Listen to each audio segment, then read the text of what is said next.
right, good evening, East Hampton Town ZBA. We're live on channel 22. We're streaming to YouTube. Phone lines are open. You are being recorded. You may begin.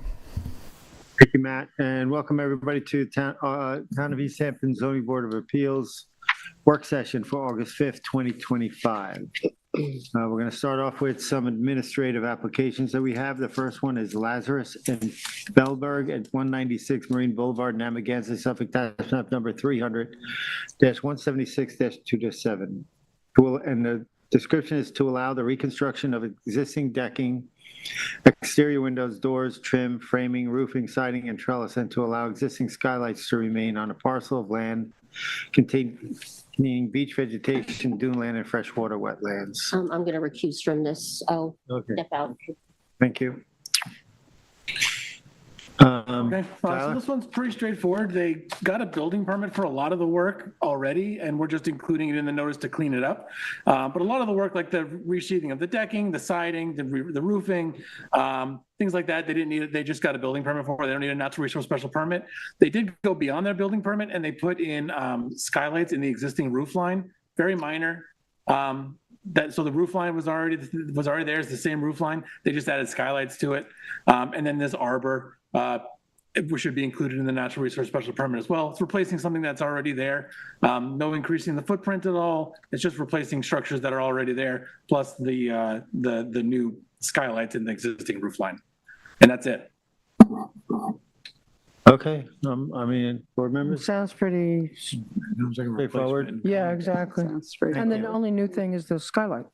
Yeah, Right. which doesn't really do anything. Right, far as exactly, wetlands are exactly.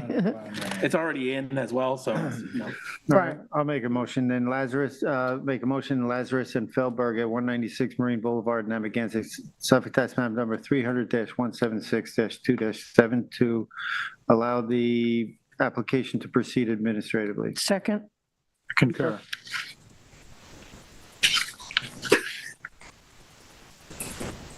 Second one, we have Camera is the applicant at 21 Benson Drive in Montauk, Suffolk, tax map number 300-30-1-5. And that's to replace the existing stone patio in place and in kind within jurisdiction of freshwater wetlands. So, yeah, so this is an existing stone patio. It's existed on the property, it has a CO. They're just replacing it in place in kind. And then as mitigation, there's an outdoor shower, and there's actually a sump pump that's pumping into these wetlands, which has caused them to expand over the years. And they're going to be rerouting those into a dry well to help control the runoff issues, both from the shower and from the sump pump, hopefully no longer dumping water directly into the wetlands. So that's the mitigation for the project, but it's just replacing the stone patio as in place in kind. It's very straightforward. Patio's in the back of the house on the Montauk Highway side? Say that again? The patio, is it on the Montauk Highway side? It's on the east side and the south side of the South it's side. right. It's here and in here. It says 21. Does that look like it was new in the front already? They got a stop work order for Oh, they replacing had some of it to stop. already. So they did do some work already. Okay, we okay with it? Yeah, I guess so. I am, yeah. Yes. We have a I'm motion. okay. I'll do this one. There's a couple of Montauk. Then the application of Camera 21 Benson Drive, Montauk, Suffolk County, tax map 300-30-1-5. I'd like to make a motion to allow this application to proceed administratively. Second, Concur. Concur. Concur, thank you. Next, we have a LaBelle at 27 Hoppin Avenue in Montauk, Suffolk, tax map 300-31-2-8, and it's a second-story addition to existing one-story residence and 3 basement window wells within jurisdiction of freshwater wetlands. So this is a second story addition over the existing first story. The footprint's not changing at all. They are adding window wells to make the basement a little bit more usable. They're upgrading the sanitary system, adding the IA system to it, using the existing leaching pools. And that's about it. The mitigation's offsetting the sanitary system upgrade is offsetting the increase in the size of the residence. They're within jurisdiction of wetlands. Yeah, it's pretty straightforward. What's the increase in the size? They're going from 1373 to 2304, so just under 1,000. Didn't trigger a pyramid A variance? pyramid, No, yeah. they just need it. It is designed to Yeah. be pyramid. You check that? Because it looked like it was right on top of the house next door. Those are the plans right there. No room for error, okay. What's the conditions like, the vegetation like on the property? It's extensively cleared.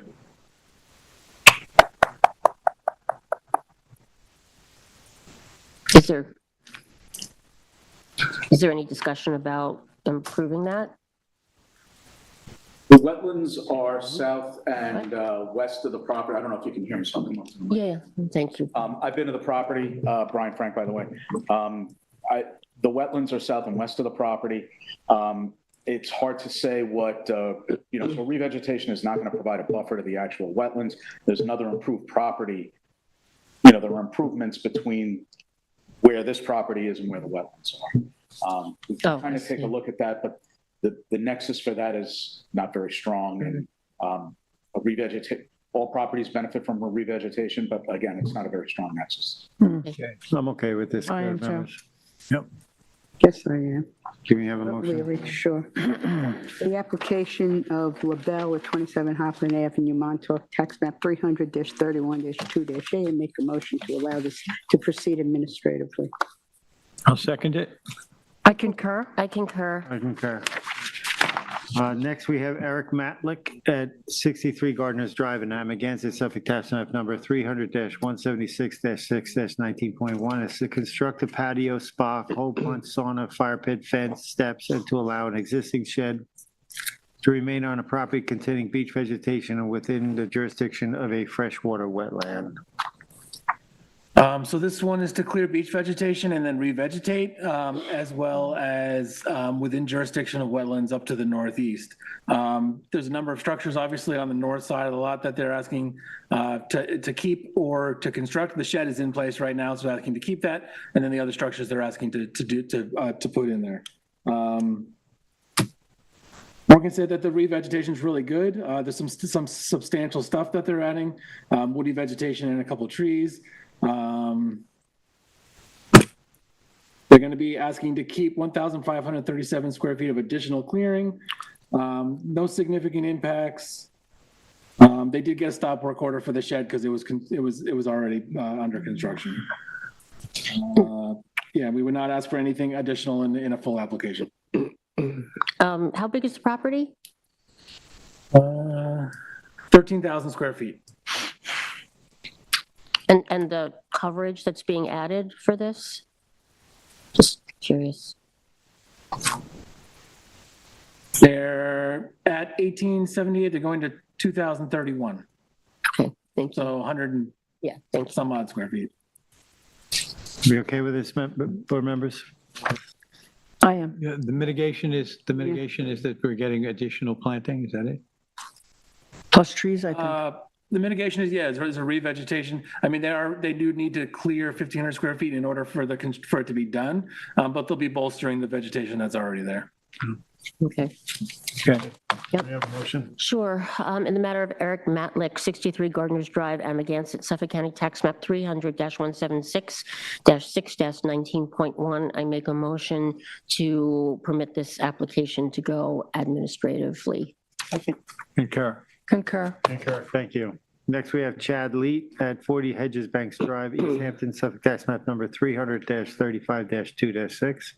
And that's to construct a 4-foot by 40-foot bluff staircase on a parcel containing bluffs, beaches, and tidal wetlands.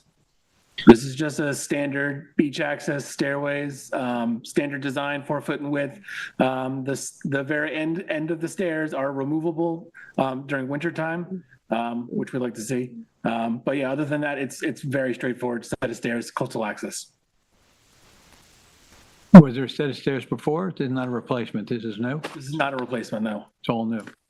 They might have had a set years ago. I don't remember off the top of my head that. And just curious, the condition of the bluff, how's that? Because there's some, this area was a little prone, right? I think it's okay here, right? Yeah. So. All right. And this will go on, structurally, somebody's looked at this in terms of going on pilings and all that. It's been structurally analyzed. Yeah, we have the plans for all that, yeah. Okay. You all right? Yeah. Make a motion in the applicant of Chad Lead at 40 Hedges Banks Drive in East Hampton, Suffolk, tax map number 300-35-2-6 is to approve the application to proceed administratively. I'll second it. I'll concur. I concur. I concur. I'll third it. Thank you. All right, we move on to our post-hearing decisions. Our first application is Susan Lehman at 7 Outlook Avenue in Springs, Suffolk, tax map number 300-57-4-7. The size and location is 11,357 square feet at 7 Outlook Avenue, Springs.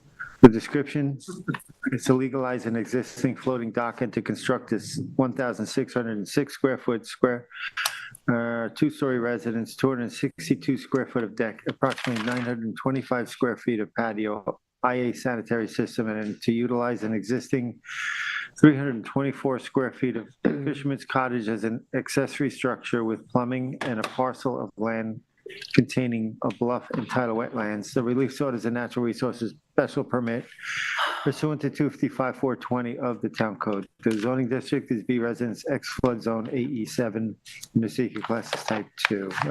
Vice Chair? Thank you, Chairman Deline. The first public hearing was held on May 20th, 2025. It was chaired by Chairman Deline. A continuation was held on June 24th, 2025. I chaired and Member Thorson stepped in. The first hearing, Alex Crewley, architect, appeared on behalf of the application. Andrew Goldstein, the attorney, Resley Levy spoke in favor of the application. She was a neighbor, and Morgan Slater appeared on behalf of the planning department. For the second hearing that I chaired, Eric Brown, the attorney, appeared on behalf of the application. Alex Crewley, architect, Andrew Goldstein, attorney, and Susan Lehman, the applicant, and Morgan Slater again represented the application for the planning department. Contained in the file are surveys dated received 6/12/25, stamped 6/3/25, prepared by Gary Benz, and it indicates that there's no longer a plunge pool. It's no longer a part of the project, and this was forwarded with a June 11th letter from Leonard Ackerman. There's an updated site plan dated 5/20/2025. There were building plans, 6 pages, dated 5/23/24, dated received 5/24/24, prepared by Alexander Cooley, the architect.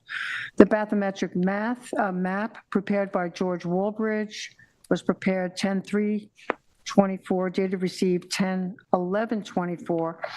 There is a septic system specification prepared by Delandro Andrews, dated 5/3/24. Additional information we received, Trustee Doc has approved what exists there today, and that approval happened on 6/23/25. So the applicants are here to legalize the deck and to build a residence. Okay, so let me get right to the decision. Before us tonight is a principal structure that is becoming an accessory structure with plumbing because of the construction of a 1,606 square foot residence. Tonight, if approved, we're confirming this is an accessory structure with plumbing. There is literally no previous history on this property. This has existed before zoning regulations. We are now basically legalizing it by clarifying what it is for the very first time. As per the town our town code, it is now pre-existing non-conforming structure. All of the nonconformities predate zoning, and their applicants are not looking to extend any of the conformities. This is a unique situation, and I feel will not set a precedent. Once the residence is built, and that's 1,606 square feet, I feel that the Fisherman's Cottage will become an accessory structure. 324 square foot Fisherman's Cottage is pre-existing non-conforming to its location and is within the required wetland and side yard property line setbacks. The second-story residence being proposed and the patio and septic system conform to wetland and bluff setbacks. If approved, I feel a covenant must restrict the use. There will be no accommodations for living, sleeping, cooking. So the covenant will state this is not to be used as a dwelling unit or add a shower. And the applicant has agreed to not rent the property, and they've also agreed to all of these other conditions. Let me go to the dock. As Susan Lehman noted during the public hearing, the dock is made out of plastic planks. When it was a T-shape, the planks were in one direction, and when they turned into an L, they took the planks and put them side by side, so each plank is the same, 3 by 5, but there are 6 when you put 2 of them together.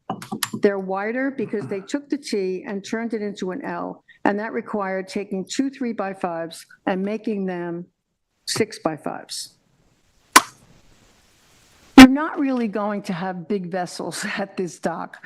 The water depth does not even meet 3 feet. And as per 255-551H of the town code, the dock shall be the minimum length necessary to reach a point where the water depth in the seaward terminus of the dock, inclusive of any catwalk, is 3 feet at mean low water. The bathymetric map of the bottomlands does not depict a water depth of at least 3 feet in this part of the harbor. The dock is a non-permanent structure and, in my opinion, will not disturb or impact 3 Mile Harbor. In terms of mitigation, a low nitrogen IA system will greatly benefit the lot environmentally. And the planning department recommended revegetation that extends 50 feet past the tidal wetland boundary, since the property is within HPOD, which prioritizes the maintenance and improvement of the quality of the town's surface waters and surrounding habitat. The planning department also recommends a scenic easement over the proposed area of vegetation, so the buffer to the tidal wetlands is protected in perpetuity. Additionally, the revegetation should be composed of native wood shrubs to ensure a resilient wetland buffer. The applicant has agreed to all of this, and when this property is literally grandfathered in as 100% cleared.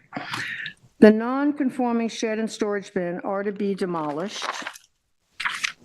As I have already stated, I feel this is a very unique situation. The applicant has addressed all of the concerns that the board had.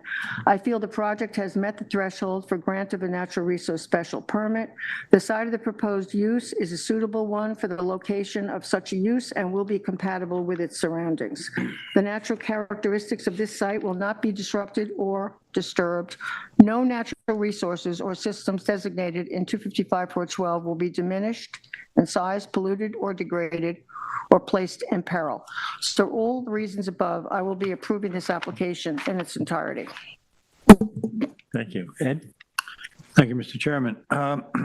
Thank you, Vice Chair, for your complete analysis of this site.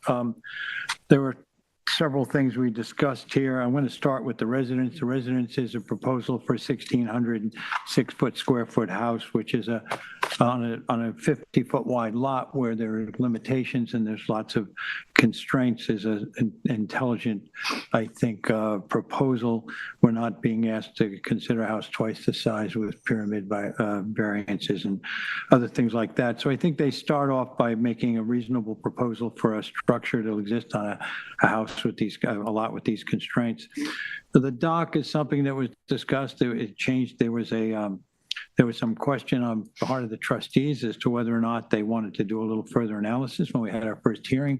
By the time we had the second hearing on June 23rd, 2025, the trustees had approved the new configuration and thought that the impact that the new configuration was going to have was not going to be in any way something that they wanted to put a stop on that. I look at it environmentally the same way that the vice chair did, and I think that that dock is reconfigured, but I don't see it as causing any particular environmental damage because of the reconfiguration. I think that the easement and that the work that's being done, that was offered up as an easement, and the vegetation that's going to work its way 50 feet back from wetlands, I think is all positive and necessary. And I think it's something we would have insisted on anyway, but they did offer it up. A major conversation, though, went on in both hearings was about this accessory structure, the structure that's been in existence on the property. And as was pointed out, there is no history on this property that anyone can touch, can research until, I guess, 2021 is what they said. Before that, we can't find a building permit, we can't find anything. So we assume that this goes back far enough that it predates building code, construction, modern building codes in this case. The thing that we discussed mostly was the fact that there's a little structure has plumbing in it, and whether that plumbing would lead to possible other use. I think that the applicant immediately was willing to offer up a covenant on that, along with the notion of the idea that they would not rent it. They were willing to put that into any possible approval we might have. And I think there are two things in the TAM I'm going to go back to, and one was that talking about the cottage, there was a quote here: "The cottage predates modern zoning partially and is partially within 100 feet of wetland and side yard setbacks. As per conversations with the chief building inspector, the conversion of the cottage to an accessory structure on the property does not need a variance if the bathroom facilities are not expanded to contain more than a sink or a toilet." And then later in the TAM, it says also, additionally, the building inspector's note on the building history confirms that there are structures on the property that predate zoning, though no specific structures were listed. The survey also notes that an existing boat launch is to remain on the property, on the parcel. I believe that this pre-existing non-conforming structure is not within our jurisdiction here to ask for more than what we're getting. And what we're getting is an easement and a covenant, an easement on the land and a covenant on the building, that it cannot be expanded, it cannot be used for rental, and it cannot have a kitchen or shower added to it. There may be a further legal discussion on how we define accessory structures, but in this particular case, I'm going to agree with the vice chair and say I don't think we're setting a precedent. I think this is a unique parcel. What parcel comes in front of us that has no building history? This is one, and therefore this goes back far enough that I'm not willing to challenge that in that sense. Was there anything else that I wanted to mention? Yeah, the cottage is going to get some improvements. It's going to get new electric and shingles and some other minor improvements, but that's just to maintain it cosmetically. Yeah, I think that's about it. I realize there was a lot of discussion on this, but I'm happy with both the building inspector's take on it not requiring a variance and the conversation that took place here among the participants about whether or not this is pre-existing non-conforming, and I believe it is. So I, along with the vice chair, I'm going to approve this application in its entirety. Thank you. Terry? Okay, I agree with my fellow board members. I struggle with the cottage and the accessory structure. I'm still not sure that's exactly the correct definition for it, accessory with plumbing, with no variance. However, I do agree that with the lack of any kind of history on it, and what they're agreeing to do or not do with it, that I will go along with that. I think the house itself is nicely done and not overly large. I like they offered the 50-foot buffer, and I believe at the second hearing, they also agreed to an additional 12-foot buffer beyond that, which they had originally did not agree to. And that added another somewhere between 600 and 650 feet of additional revegetation. So I think that's all a plus. I have a question about the dock. Residential docks are not supposed to be made out of any PVC or anything like that. PVC is plastic, and that's actually against residential dock as far as the materials, according to 255, 551H.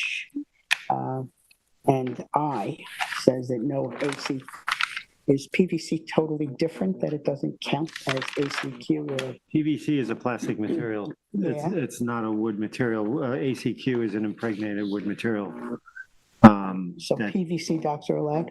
I think they're pretty innocuous. Yes, it's considered a non-leaching material. Okay, yeah. so I did have a concern about that. If that counts, then I am okay with the dock also, so I am ultimately approving the entire application.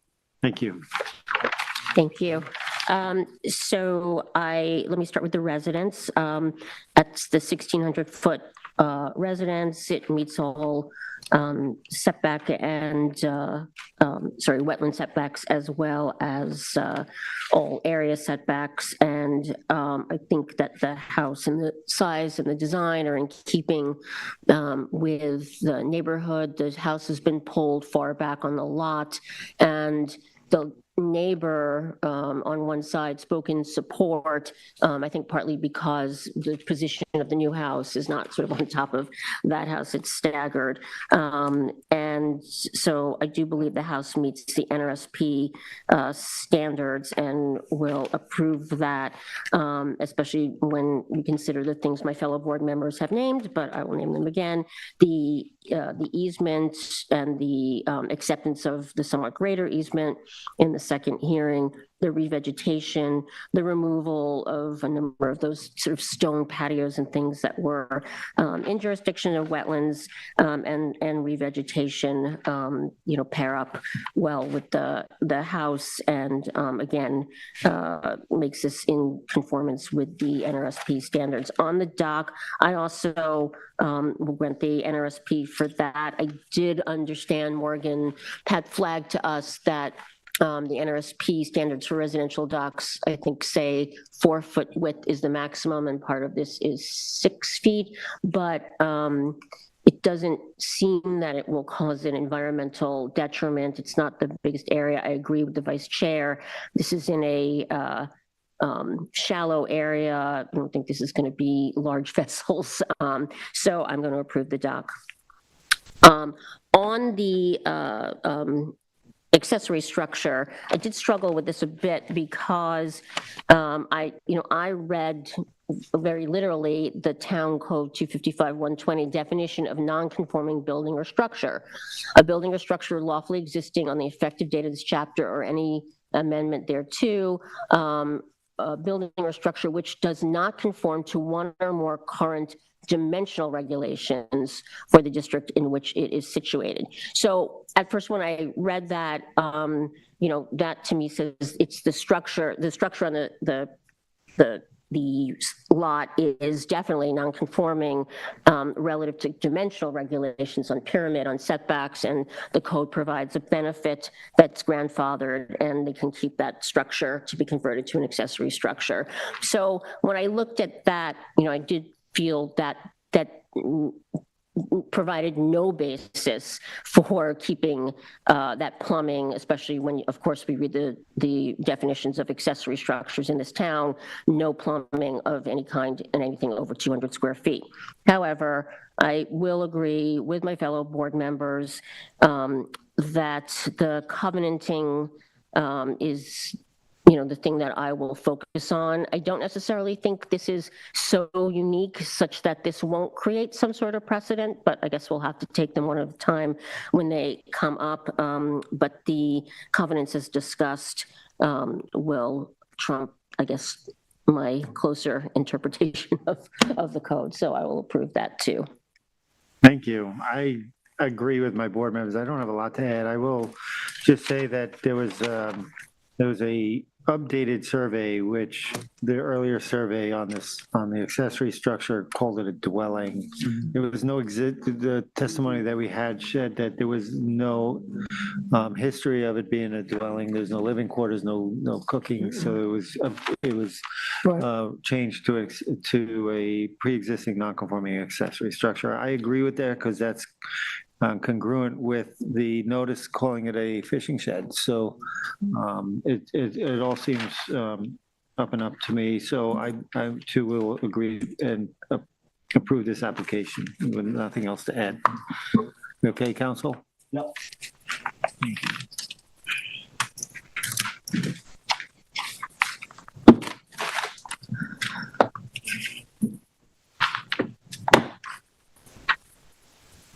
Next, we have Land's End Marina at 386 Westlake Drive in Montauk, Suffolk, tax map number 300-12-1-1, 2, 14, and 15. The size and location is 2.49 acres at 386 Westlake Drive, Montauk.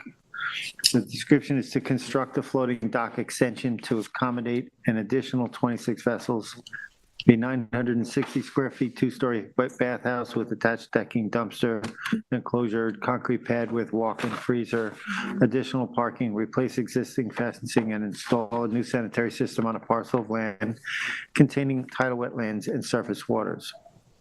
The relief sought is a natural resources special permit pursuant to 255-420. Variances from 255-375B, Harbor Protection Overlay District, and any other relief necessary. A 37-foot variance is required to install the new sanitary system 163 feet from wetlands where a 200-foot setback is required. The zoning district is RS Resort X, AE elevation 5 and 7, and VE elevation 8 flood zones, and the secret class is type 2. And this This is mine. Thank you, Mr. Chairman. Land's End Marina. Remember that the hearing was on July 22nd, 2025. We were working from a survey dated July 7th, 2022. The applicant was represented by Rick Whalen of Whalen, Filer, and Landmarks. We also received the site plan, dock plan, and septic plan from Sherman Engineering and Consulting dated December 7th, 2024. That was received by our planning department on April 2nd, 2025. And that drawing was also the depth soundings for the entire area that will be impacted by this project. We also received a set of rudimentary drawings from Dooney's Planning dated December 16th, 2022 that describe the bathhouse and office structure that is proposed to be built towards the north end of the parcel. This project has a long history, having been first proposed in 2008, and a series of documents exist tracing its path from its earliest stages of planning to this point. It is important to note that other agencies are reviewing this project as well, and that the project, if the project is to be approved by our board, it will still have to go before the town board for final approvals. Two separate harbor masters have reviewed this project, and both of them concluded that the proposed project will not present a navigational hazard for other boats passing through Coombsfoot Cove. Significantly, the applicant has stated that no dredging will be required to complete the project as planned. That was initially my first concern, along with navigational potential hazards, because I know that Coombsfoot Cove can be notoriously shallow, but the soundings seemed to show us what we were looking to, and so I think it was somewhat satisfying to have that available to us so that we could be sure of what we were about to consider. The project includes plans to create additional parking on a site that is currently cleared and unimproved with drainage of any sort. The new plan for the site includes proposals for significant drainage in the parking area, and a new IAOWTS septic system will serve both the proposed bathhouse and the existing residents on the site. The septic is proposed to be located in the southwest corner of the adjoining lot, which is as far away from wetlands as is possible on this constrained parcel, although it will still require a 37-foot variance. An easement has been offered over the entire marsh area. On the entire marsh area on that lot extending from the shoreline to the proposed septic system. The proposed bathhouse is also placed as far away from the waterfront as is practicable. The proposal also plans for an ice machine, cooler, and some storage lockers to be placed on a concrete pad immediately adjacent to the docks on a previously disturbed and graveled over site. The proposed plan for the graveled parking area includes 41 parking spaces, 2 of which will be ADA accessible, and another 21 grass parking spaces adjacent to the existing residence and the Westlake Drive additional part and Westlake Drive. These are additional parking areas, additional parking spaces. The proposed dock extension will accommodate an additional 25 boats that will complement the existing 24 that now exist. When I was looking at this, and when you go down, there was a lot of comment. Oh, by the way, this was represented by the town by Brian Frank, who talked extensively about the nature of Coonsfoot Cove, the way in which it has been developed, and how very little native vegetation is left. One of those spots is being considered tonight and is going to have an easement placed over it, one of the few pieces of marshland that's still left there. This entire site is only an acre and a half. I think that when we look at what is being proposed, we're seeing a new septic system. We're seeing an area that has, although it's not an improved parking area, is gravelled and therefore is shunting water. It's a hardened area and it's shunting water that's coming down into Coonsfoot Cove now without control. The new proposal is to add somewhere in the range of 20 dry wells or more in this area to take up that potential rainfall and surface water. I think that the proposal for the building is moderate, 460-foot footprint, only 920 or 940 feet total GFA. I think that the way in which that is laid out seems practical for an operation like this. I think that the parking maximizes the usage of the area. I think that the dock was something that I had doubts about walking down there, but I think that the harbor master's report and the comments that we got from Brian Frank and others in the documentation we had allayed my fears there. Overall, we have a site now that does not have septic and a modern septic system that is not doing anything to keep water from rolling down and into Coonsfoot Cove through what is now the rudimentary parking area. And I think we're seeing an improvement. As a net plus, I see this as a plus environmentally. I think we gain an easement on an area that's very sensitive. I think we see improvements on the entire hardened area, and I'm willing to approve this application. I think it does rise to the standards that we insist on for an NRSP, and the 37-foot variance that has to be allowed for the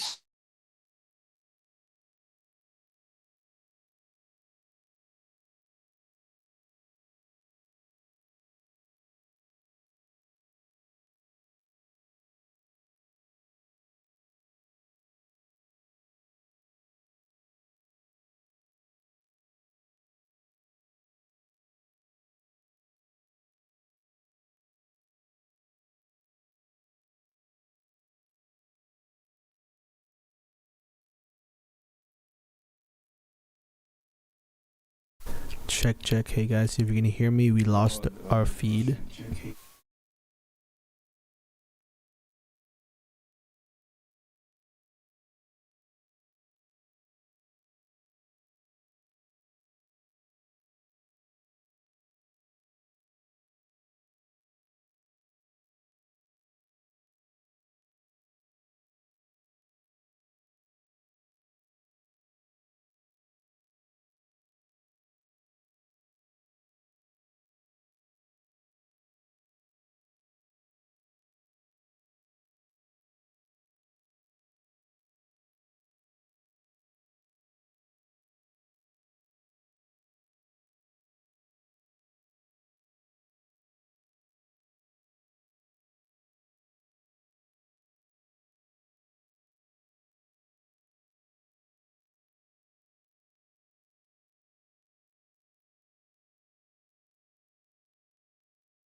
But like these, ultimately, this is your staff. go. No, we're up.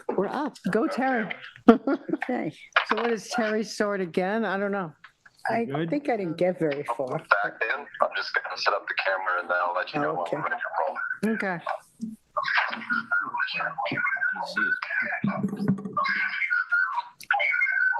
Is it too much?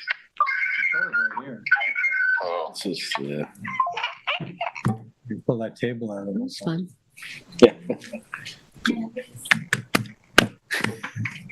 Now I'm cold. Are you cold now? We're getting there.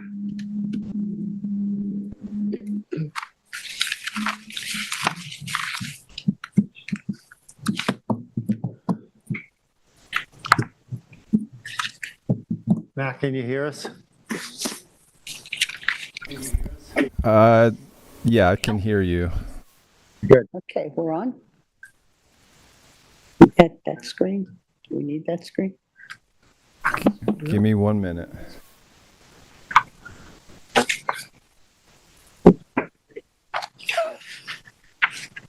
Getting closer. Closer. Good thing Brian's here. Good Meanwhile- thing you're here. The Millers are at home staring at the TV. All our fans must be so upset. Wondering, You're watching baseball anyway. Fans, that's, I went to the game last night. Oh, yeah, I saw that. Elmo, could have been good, It was man. great. Yeah, they were down 5-0. Come back and then blow it in. That's just Yeah. roller coaster. Then getting home. text my husband. He's Take the probably train like, when you go. what's going on? I wanted to take the 3:10 train to, and I would have been around 6-ish, but I couldn't make it. Road too long. My thing is. All right, good evening, board. Can you hear me okay? Yes, we can. Okay, it looks like we're back online. We were on, still on the Land's End Marina, is that correct? Yes. Yes. Okay. All right, we're live again, so you guys may commence. thank you. Go ahead, Terry. All right, so I think I said I agree with my fellow board member. And, well, when you get into some of the particulars of it, Shannon McCaffrey had discussed how no dredging was needed. I know you heard all this, I'll be brief. No dredging was needed, 480-foot bathhouse, 960 feet of total lot increase, 992 feet of decking, walk-in freezer, dumpster area. Mitigation is an IA system for which the variance is, I think it was 131 feet from the wetlands. And the variance, it was stated by Brian Frank that it's in the best location on the property. That is all good.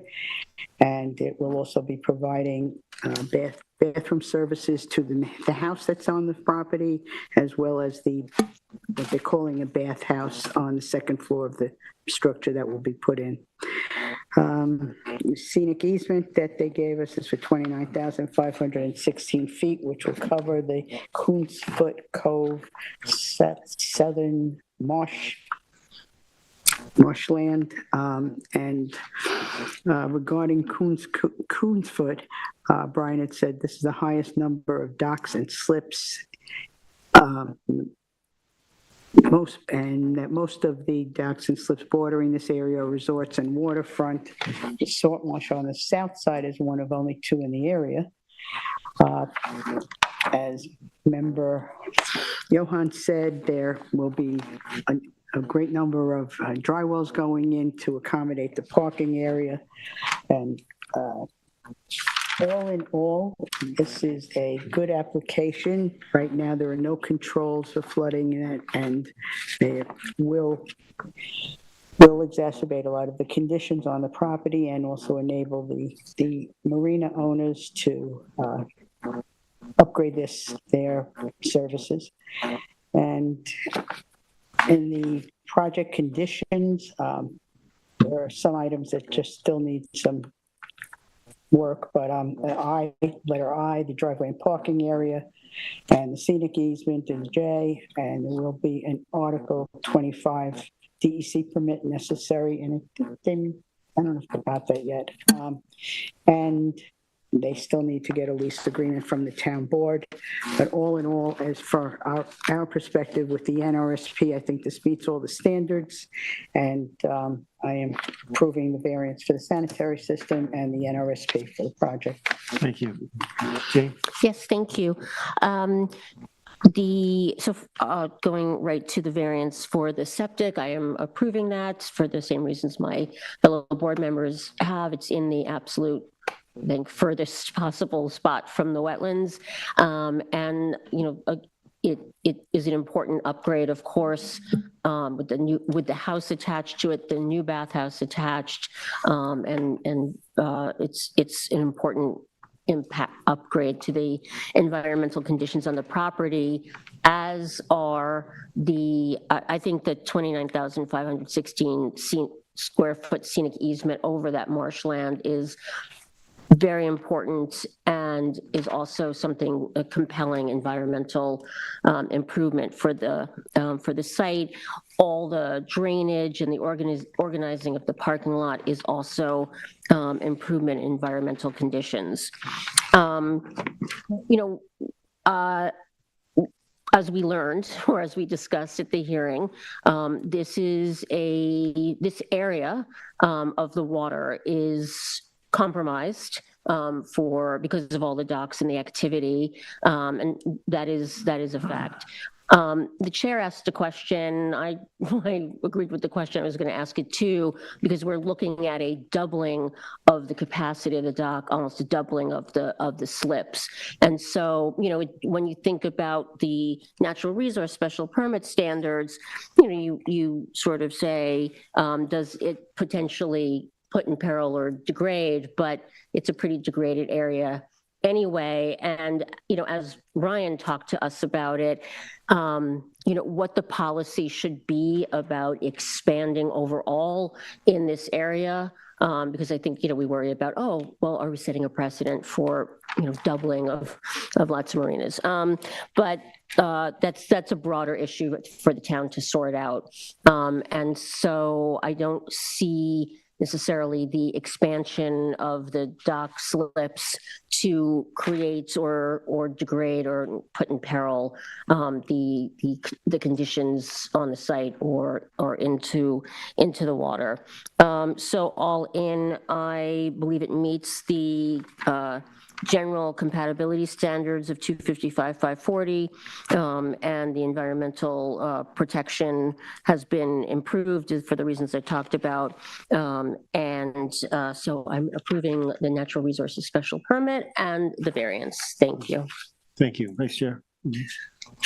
I agree with my board members. I won't repeat what's already been said, but I will add that I feel the environmental needs of the property have been met, and there will be no negative impacts from this project.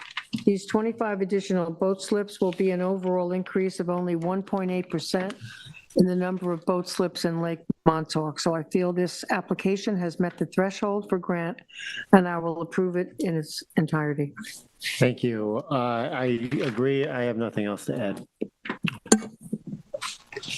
Next, we go to Ryan Jansen at 164 West Lake Drive in Montauk, Suffolk, tax map number 300-19-5-8 and 21. The size and location is 84,952 square feet at 164 West Lake Drive, Montauk Beach Development Corp., number 1024, bulk 155A, lot 17 in Montauk. The description is to demolish the existing approximately 1,605 square foot one-story residence and associated structures, and to construct a new approximately 2,736 square foot two-story residence with first and second story decking, covered decking, outdoor shower, planters, driveway, new sanitary system, and associated structures. The relief sought is a natural resources special permit pursuant to 255-420 of the town code, and 4 variances are required for this application. Variances of 22.9 feet, 23.2 feet, and 42.2 feet are required from 255-430 of the town code to construct decking, 77.1 feet. The residence, 76.8 feet, in the patio, 57.8 feet from tidal wetlands where 100-foot setbacks are required. 1 variance of 60 feet is required from 255-375 to construct the new sanitary system, 140 feet from the tidal wetlands of Lake Montauk where 200-foot setback is required, and any other relief necessary. Zoning district is A residence, 8E flood zone, elevation 10, the secret class is type 2. Was this you? Yeah. Okay, this hearing date was on July 22nd, 2025. We're using a survey dated 7/10/24, Albridge survey. The agent for this application was Andy Hammer, and Tyler Borsak was the planner. So as stated, this project is to construct a 2,736 house, replacing the 1,605 current structure that's there. Also on this, there was a previous application with the previous owner back in 2018 got an approved application for a 2939 square foot house by this board. That was left to just expire, and the house ownership changed. Now, as the planner testified, this is a very similar project. The difference, well, the 2018 was 2939, and this one's coming in slightly smaller on some of the lot area. Some of the lot area has increased. One of the differences is this has a semicircular driveway, which is adding to lot coverage increase, cleared lot coverage increase. One of the other differences on this project is that it includes a garage, an attached garage, which the previous one did not. The variances are not extensive. It's 22.9, 23.2, and actually one of those are the only 2 variances that are left. Initially on the notice, there was a patio, which was included on the survey that was no longer there. And this survey that we're using replaced that and took the patio out. So it's the 2 variances for decking and the residence. They're slightly better than the previous project that had been approved. And 60-foot variance is required for the IA system to be 140 feet from the wetlands. There are extensive wetlands around this property, going all the way down for Lake Montauk, and then coming up on both sides of this property, in the north and the south as well, which makes everything on this lot in scope for NRSP and variances. So the application, I think the application is a good one, and the variances are not substantial. I think that they do meet the standards, and again, it was testified by the planner that the IA system, it will be in the best location possible for the property. So I am approving the natural resources permit and the variances. The decking, the residence, and the sanitary system. Additionally, a plus on this application is that they are offering a very extensive scenic easement that is indicated on that survey. That comes, here's the number. And I forget the exact number of the square footage of the scenic easement, but this is a revegetation that they're doing. One of the issues with this property was that it's seriously overcleared, and its allowed clearing is 10,000 square feet on this, and its existing is 22,594 square feet. They're proposing to bring that clearing down to the level of 11,375 square feet. And just a note on the survey that we were using for this, there was a typo. The proposed clearing also restated existing, so that's just, I don't know if we should, I guess we'd need a new survey correcting that.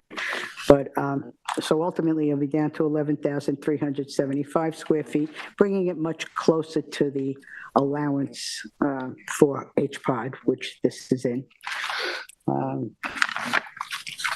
So this was for revegetation. At the hearing, it was also brought up for scenic easement and discussed, Tyler suggested making a straight line down from north to south along where the revegetation is and along the clearing line, and getting a line down there for scenic easement, and the applicant was open to that and accepted that.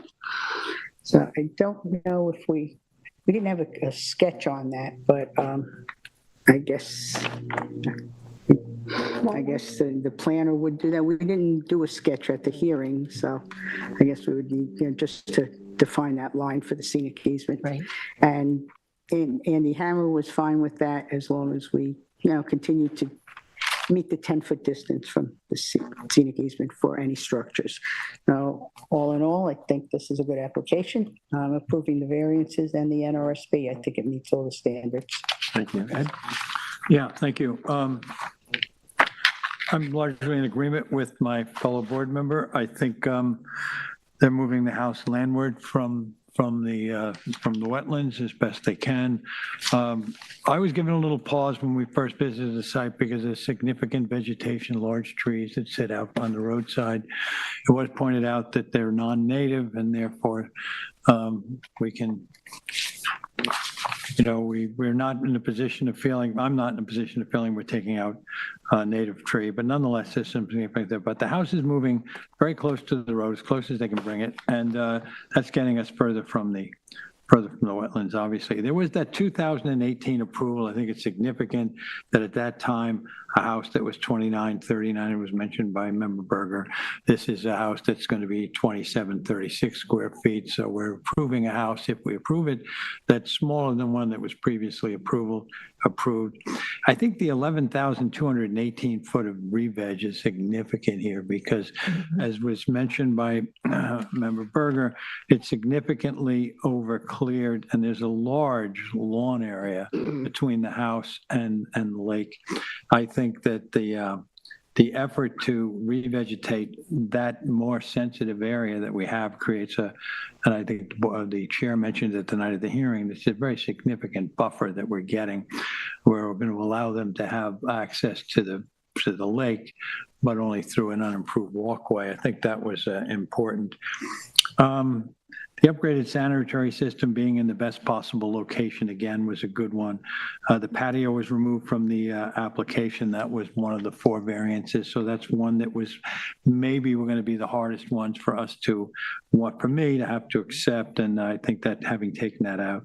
The scenic easement, again, I know that it's not exactly defined, but the night of the hearing, we talked about following that clearing line and then letting it turn a little bit towards the, I guess that's towards the west, and include some of that area that we see that's now planned for replanting. Overall, I think it's a good application. It's in line. It's improved slightly on the application that was approved by a previous board in 2018. I think that an effort has been made to try to come up with the best possible location for the house, the septic. And I think the re-veg and the fact that we're getting the easement are really a major plus in terms of what the town is going to see this parcel look like moving forward. So I'm in line with my fellow board member, and I want to approve both the variances and the NRSP on this one. Thank you. Jean? Yes, thank you. I agree that I'll be approving this application, the 2018 application that was already approved by a prior board, factors into my decision as this project as presented is very similar to what was approved not that long ago, a few hundred square feet smaller. The septic variance, of course, I'll approve because I don't think there's anywhere else to put it, and it's as far back as can go. The other two variances, with respect to the standards, I don't see them as substantial. The grant of the variance, I don't see causing an undesirable change in the character of the neighborhood. Moving a house sometimes all the way forward to the road can, not be the best thing for neighborhood character, but in this case, a lot of things have already changed in that area. And of course, moving the house back as far as possible because you have these wetlands that go up the side of the property is important. I don't think there'll be an adverse effect on the environmental conditions. And especially as said, the revegetation takes us to within, I think, 10% now of what HPOD would require. I understand that they still want to retain some space that they can use, and then the re-veg, as discussed, is also a very important thing. So all in, I think it meets the standards also of the NRSP. I don't see any negative environmental impact or so I'm approving the application in full. Thank you. Vice Chair. Okay. The residence is smaller than what was originally approved. The development is retreating from the wetland. There's a new IA system and more than 11,000 square feet of revegetation, along with a extensive scenic easement. I think this is very, very significant in terms of the positivity toward this project. The structures proposed will meet the greatest wetland setback to the wetland. There is nothing in the TAM that would indicate that this will have a negative impact. And the project, I feel, was given a tremendous amount of thought and effort. And I think the end result is what we have before us tonight, and it will be a benefit to the natural features. So for these reasons, I'm going to be approving this application in its entirety. Thank you. I too agree. I think this re-veg is a key part of this application this evening, as well as the 2018. So I too approve the application. Thank you.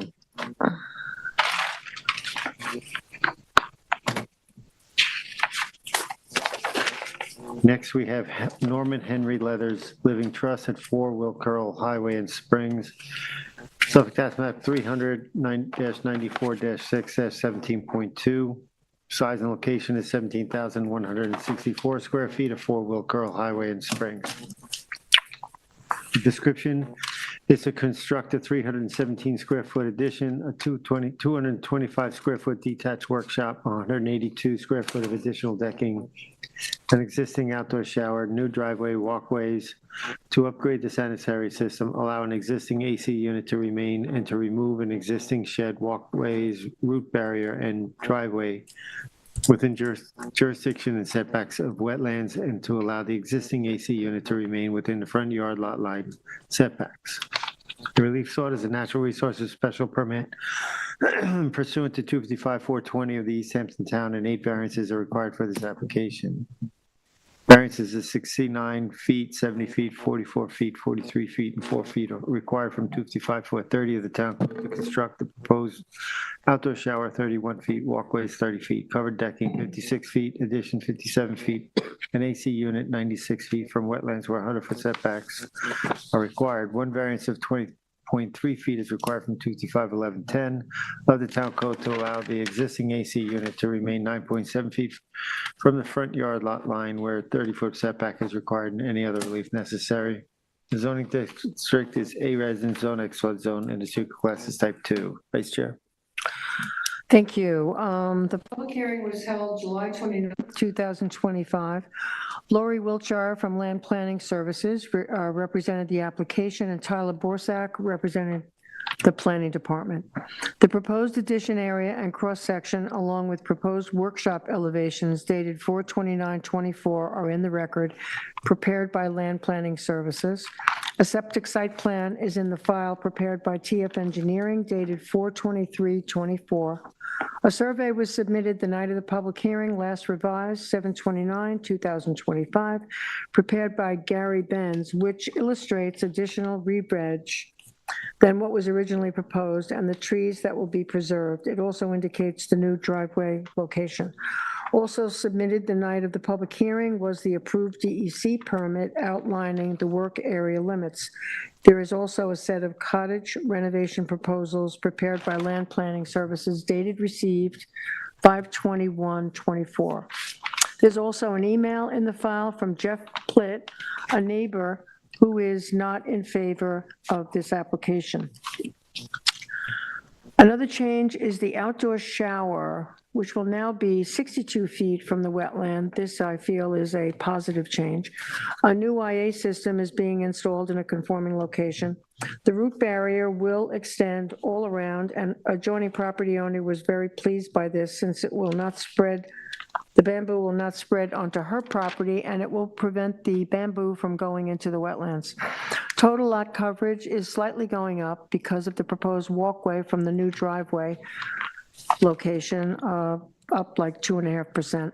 The allowable lot coverage is 7,917 square feet, and with the changes, it will now be 2,932 square feet.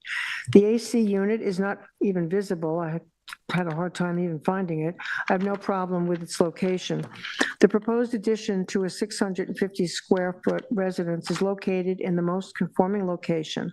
And given the small size of the house and the small addition, the potential for impact is slight and minimal. The additional decking is a minimal change as well. I see no nexus to damaging the environmental resources.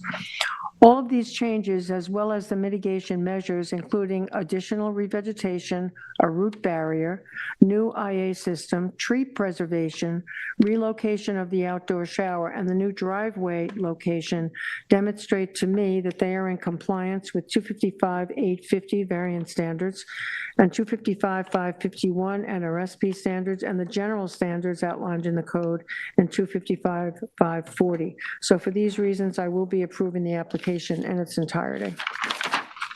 Thank you. Ed? Yes, thank you, Vice Chair. Yeah, this, I think you covered it well in terms of what was presented to us. Several things were brought up in the TAM that they addressed at the hearing and were willing to make changes. There was some concern about a proposed driveway. They went back to the driveway where it exists now, and that took that work further from the wetlands. The existing shed is to be replaced with a conforming, with a shed with a workshop to be in a conforming and legal location. The plantings that were to be, some of the vegetation was mentioned in the TAM, would be better served moved back within that, between the house and the wetlands. They're very close to one another in the back corner of the property there, except the northeast corner of the property, northwest corner of the property. And that they responded to that, and at the night of the hearing, we certainly heard then and saw that they were going to be moved those back into that location. I think that it is a constrained lot, and it does have two front yards, and these will always make it more difficult. The small house they're looking for a reasonable, I think, a reasonable addition to it. I think the roof line over the existing deck that sits to the rear of the house is a reasonable request. I think that the new IA system, of course, is critical. This is a very wet spot down in here, so this is going to be a major plus. I think that they're going to be putting in some sort of control barrier on the bamboo to keep it from spreading, which is a concern for both them and a neighbor, because it is about as intense a planting of bamboo as we've seen as we go out and visit sites.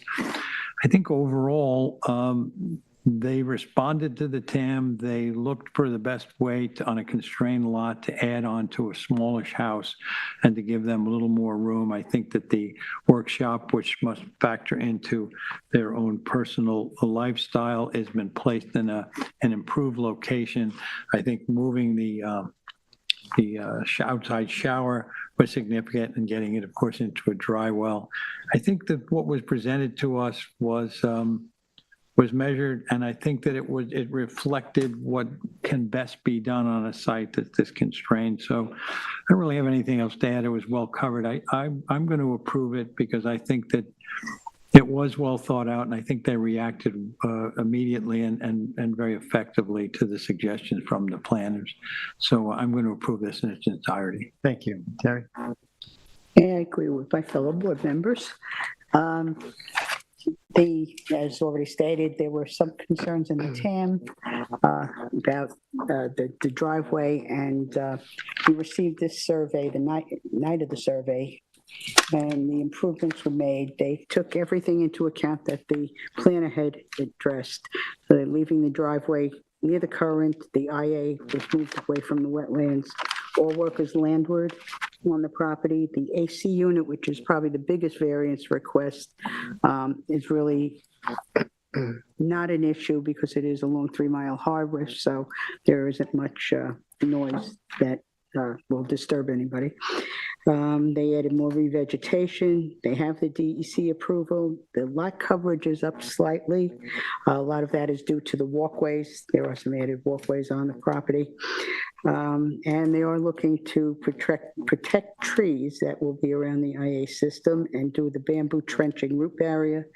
And there was an area on a town property that they inadvertently cleared by accident, and they will leave it alone and let it naturalize.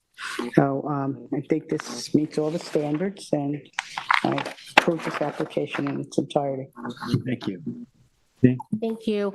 Lori Wiltshire, the applicant's agent, did show up at the public hearing and noted that her client had already agreed to adjust several, what I think were the 2 elements of the proposed work that would have been the least conforming with the standards, not that they would have been out of them. So the obviously the shower variance was reduced from a 69% variance to a 38% variance. And I think importantly, leaving the driveway where it is much further away from the wetlands was a very good outcome too. And that puts some of the re-veg just closer to being a modest buffer to the wetlands. This is a small, on a percentage basis, it's a large expansion, but the reality is this is a small addition on a small house. The proposed first-story addition is as far, is all to the rear of the existing structure, so it all gets further away from the wetlands. I don't think this is a self-created problem. They want to benefit of a larger house, and the house is very close to and a jurisdiction of wetlands. I just wanted to clarify, the notice is for 182 square feet of additional decking, and I didn't clarify this in the meeting because when I see the main decking, they both, on the survey it says they're both replacing existing deck. What I can't tell is if it's this small portion off the side of the first story. I just want to make sure I know what I'm approving, but again, I think it's attached to the house and fine with it. The proposed workshop is conforming, I believe, to all setbacks, and it gets sort of swapping out for a shed that was non-conforming, so that's a positive. And then the root barrier of the bamboo, I think it's important. The town's been working on a potential issue around mitigating bamboo and requiring. So it's sort of nice to see an applicant come in voluntarily to try and get a hold on it, and especially if it could keep it from spreading into the wetlands and onto the town property, that is important. So I don't see a deterioration in the environmental conditions. I don't see detriment to the neighborhood. With respect to the AC, my fellow board members know me already. I generally try and hang tight to the setbacks, but it is hard to see, and it's compelling that it's basically on 3 Mile Harbor, Hog Creek, so the noise issue to neighbors won't be. There's no disturbance. So all in, I am approving the application in its entirety. Thank you. And once again, I agree, and I think it's been well Thank you. covered. There's no reason for me to add anything to it. Well covered. Thank you. Oh, can I just say, I didn't see, when I looked the other day, the survey that Lori handed us with the changes on it, I actually didn't see it in the electronic file, so, Either. okay, so we should just, make sure, obviously it's in the record, but we should make sure it's uploaded to the file. Thank you.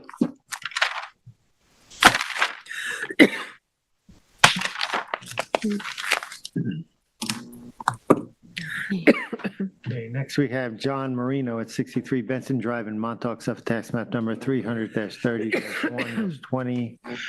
Size and location is 7,320 square feet at 63 Benson Drive, Oceanside at Montauk, lot 166, filed August 7, 1957, map number 2730 in Montauk. The description is to allow a reconstruction of an existing deck within wetland setbacks to remain and legalize an existing shed and outdoor shower that are within the minimum wetland setbacks. The relief sought is a natural resources special permit pursuant to 255-420 and two variances of 29.3 feet and 63.8 feet pursuant to 255-430 of the East Hampton Town Code to allow a shed to remain 70.7 feet and a shower to remain 36.2 feet from a wetland where 100% setback is required.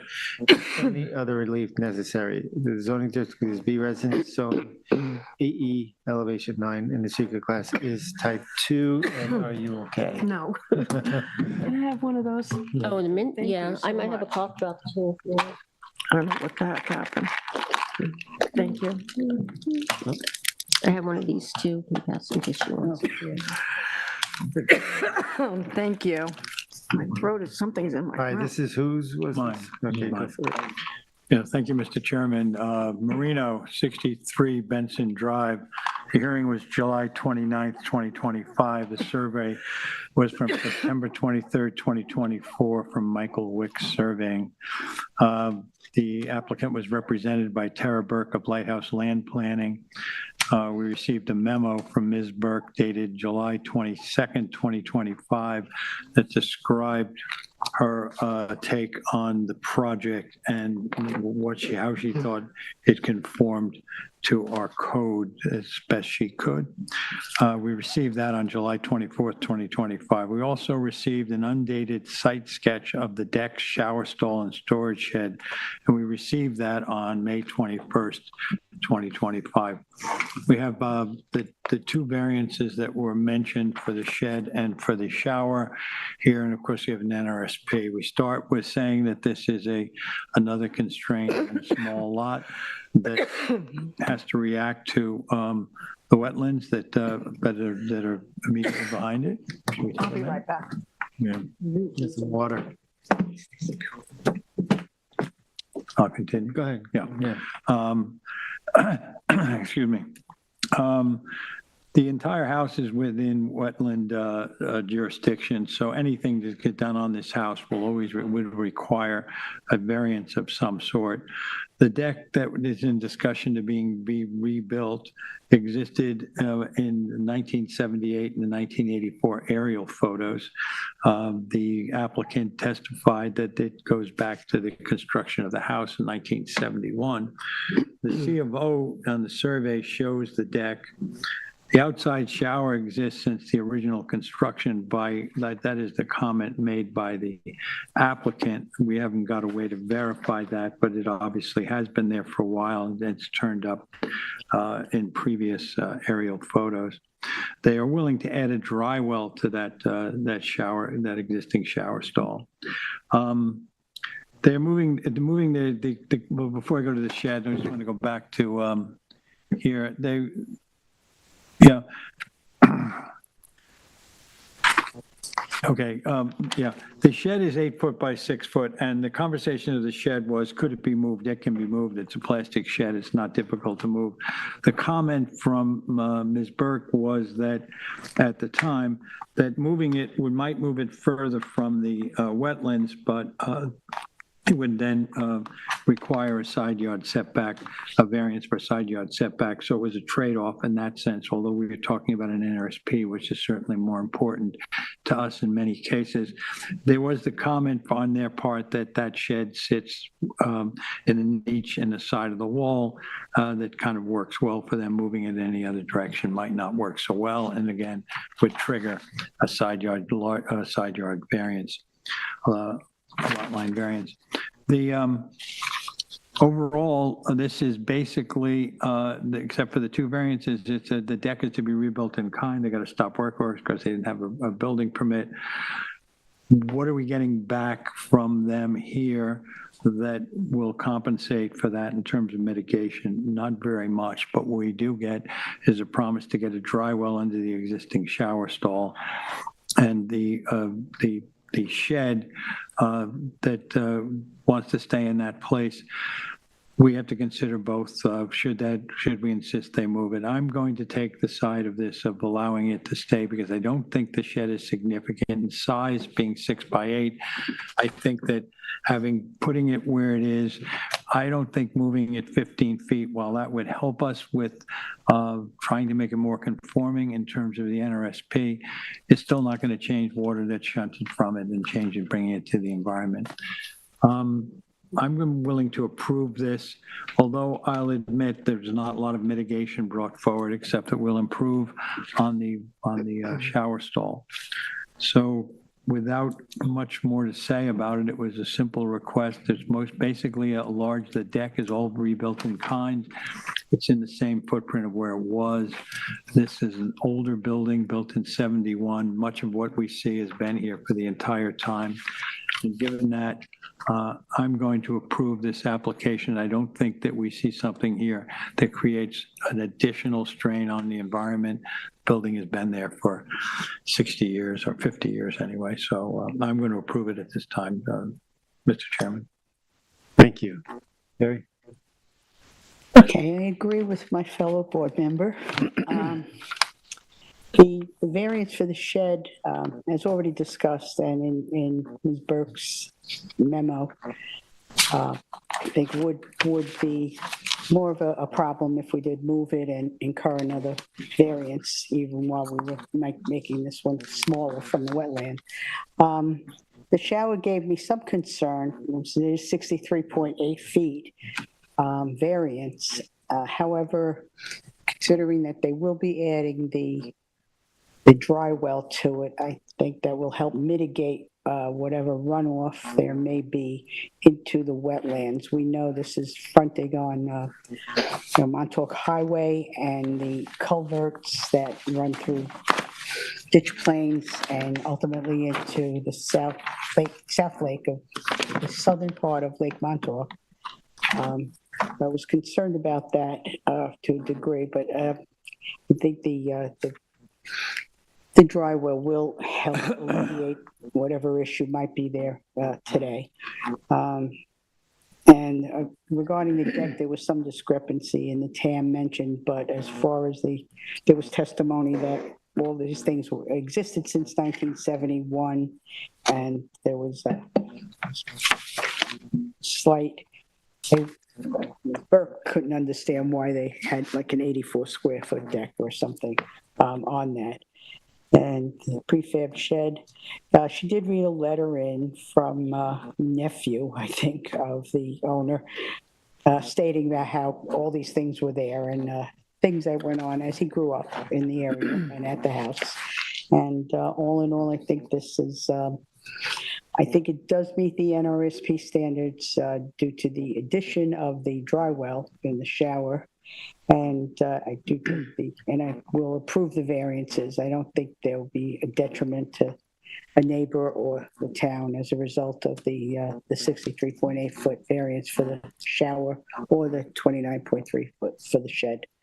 So I'm approving the entire application. Thank you. Jane? Yes, thank you. With respect to the NRSP related to the reconstruction of the decking as it is being, sorry, the decking is being reconstructed in place and in kind relative to what has been in place since the house was built. So I don't see that there's any increase in environmental impact or any impact on the neighborhood. And it would seem that this deck was built prior to wetland setback required zoning. And with respect to the shower, during the public hearing, Ms. Burke said they would put an affidavit that the shower house also existed from the very beginning when the house was built.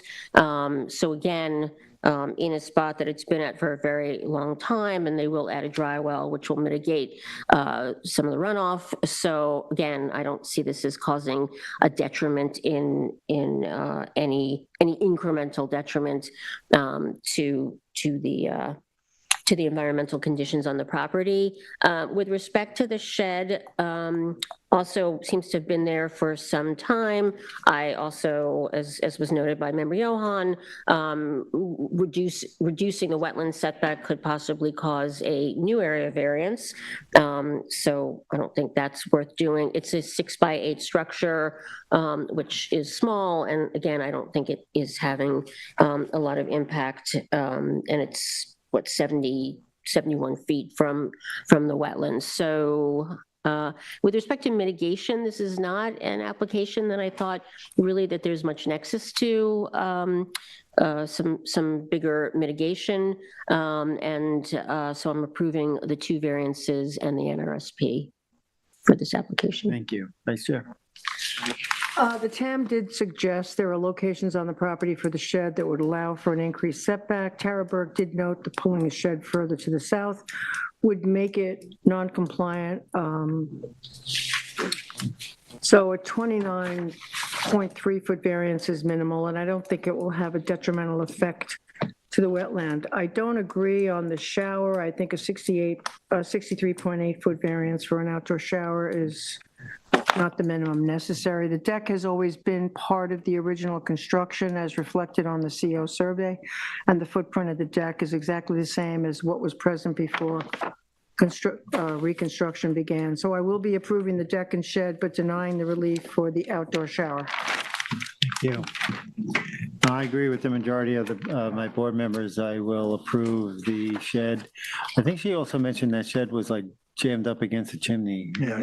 So really couldn't move. So moving it was also difficult. The shower, I agree, it's a difficult position, but adding a dry well is important.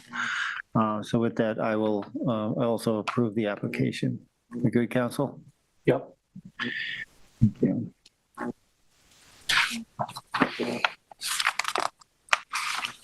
Next, we have Chris Holy at 54 Firestone Road in Montauk, Suffolk, tax map number 300-17-2-34.1.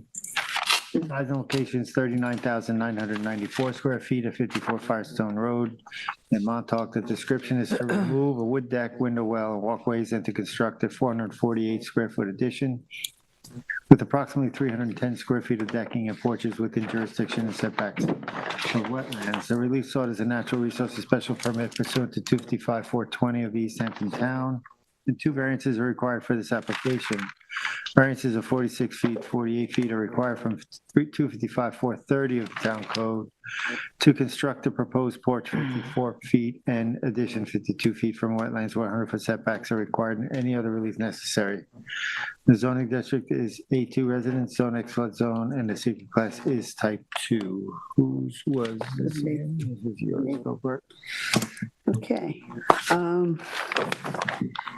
Okay, this was an application to add an addition and a couple of porches and redo some walkways on a property that has been in front of this board several times.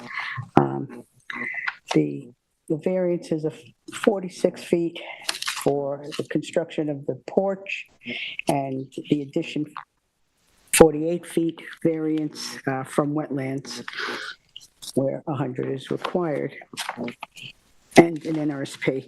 So there's a little history on this one. The agent on this was Joel Halsey, and the survey that we are using was received The night of the hearing or the day before the hearing? Received July 28th, the day before the hearing. So there's a history on this application. Joel Halsey, there were, back in 2018, there was a project to change roof line on the original cottage. It's a very cute little cottage there. And that was approved by this board. And at that time, there were CNRs put in to keep any further expansion over the original dwelling, enclosing in the porch or, well, basically enclosing the porch areas on the property. Those CNRs went in effect. This was in 2023, we had another hearing where they proposed to move the entire the entire house 75 feet landward, more landward, which was also approved by this board. And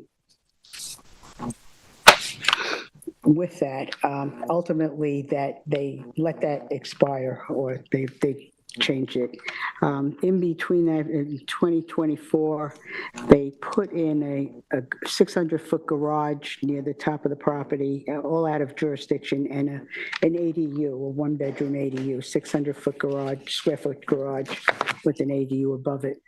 And then this application, the application in 2023 where they were going to move the house was basically the agent at the time telling us how the structure was very sound and had all these engineering things looked at and could decide, that this could in fact be done, that it could be moved.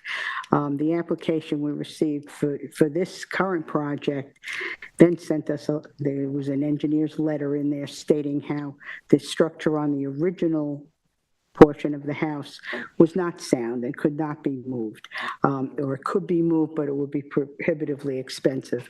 I was not crazy about that initially, and this application, as it says in the TAM, Tyler Borsak said that this could possibly be moved about another 15 feet landward to better the setback from the wetlands. And there was a lot of discussion on that. The agent disagreed with that and said, it wouldn't really be possible. However, there was ultimately the homeowner spoke. Chris Poley did get up and he explained, the conditions that happened and the circumstances that happened as to how we ended up in this situation. And I think ultimately, the one difference here is I became sympathetic, I guess, on that. And I think that the application, as it stands now, does meet the standards. One big change on the application was that they've proposed a very large scenic easement, as you see on the survey. In addition to that, there was discussion and a recommendation from the planner that there be a revegetation plan, and they agreed to that. I don't have the number there. I don't think there's a hard number on the amount of the revegetation would be, but looking at the photos and the property itself, there's a very large walkway that goes all the way down to Fort Pond Bay.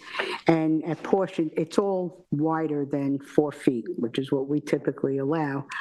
And it expands out at certain places to, greater than 10 feet.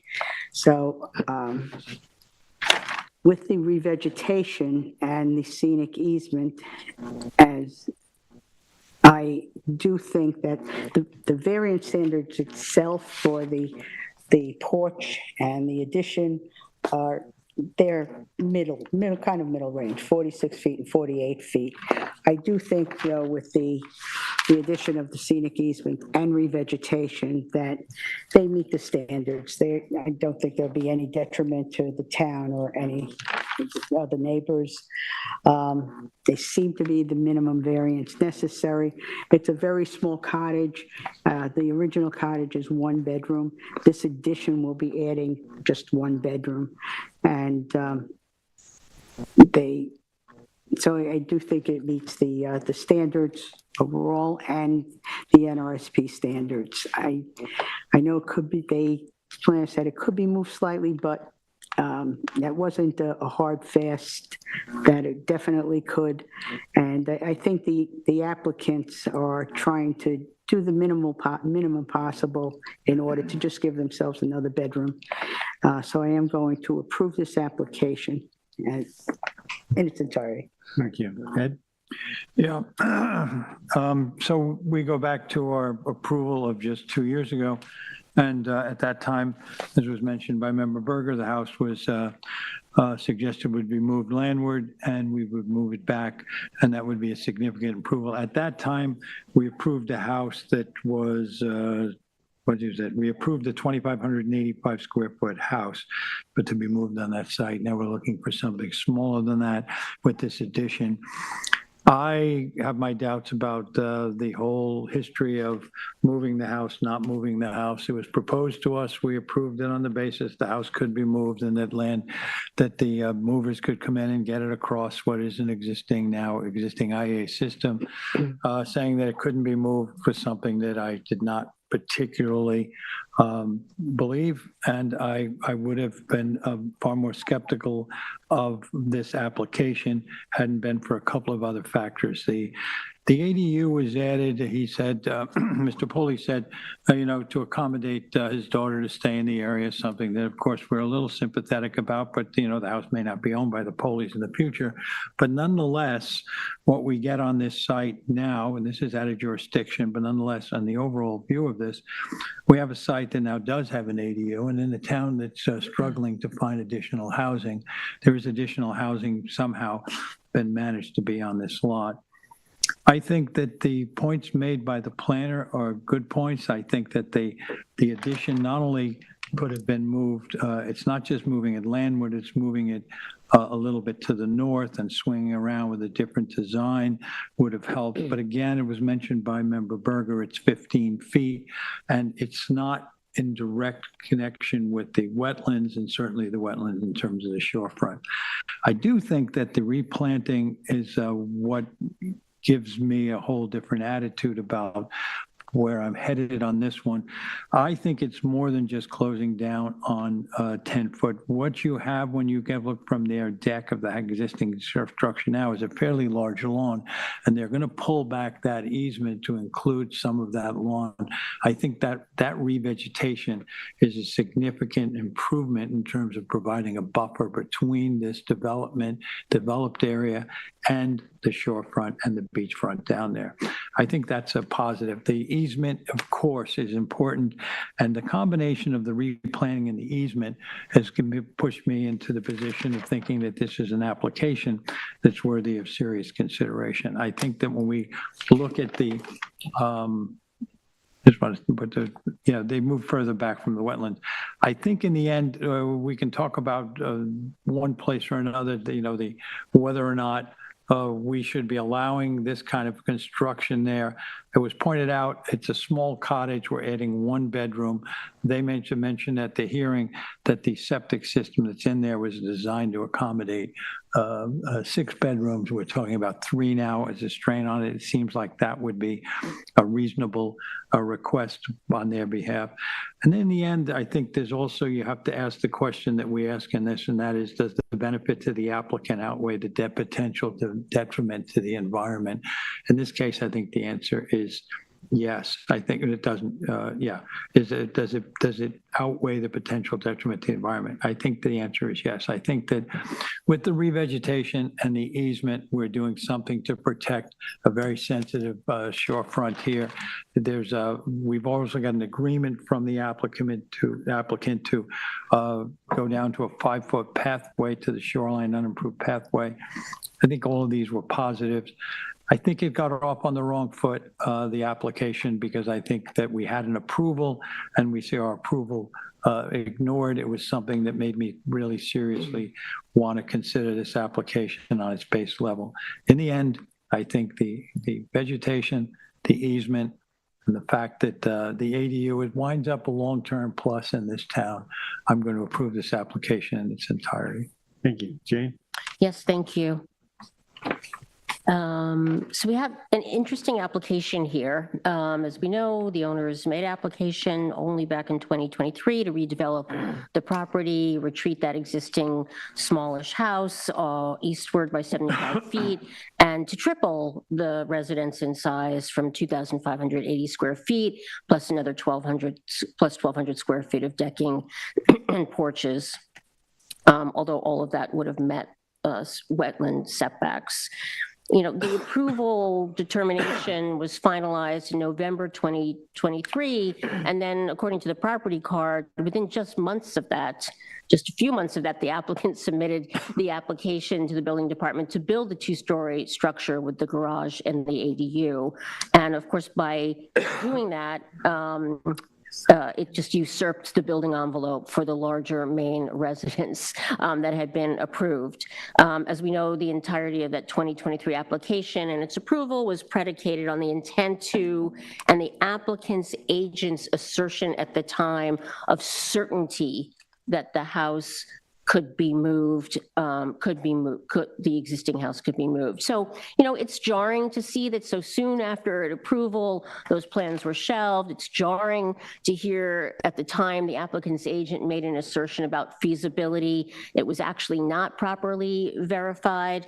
However, and as a board, you know, you would think we have a right to expect applications come before us that are feasible. However, my role as a board member is not to be punitive, it's only to look at what's before us now, and so that's what I do and assess the application. The way I look at it is, you know, again, that approval was for 2,585 square feet of GFA, again, all out of wetland setbacks.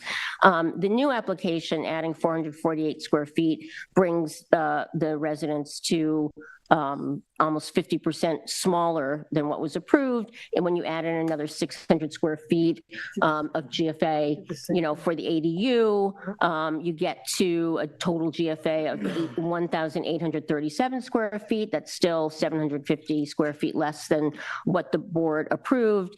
It's not GFA, the garage has another 600 square feet in structure, but even overall, it still equates to overall smaller sort of structural intensity. Again, I know that it's, you know, there's GFA here that's now going to be in jurisdiction of wetlands. The number of bedrooms will rise to 3, and I think that can be accommodated by the 6-bedroom capacity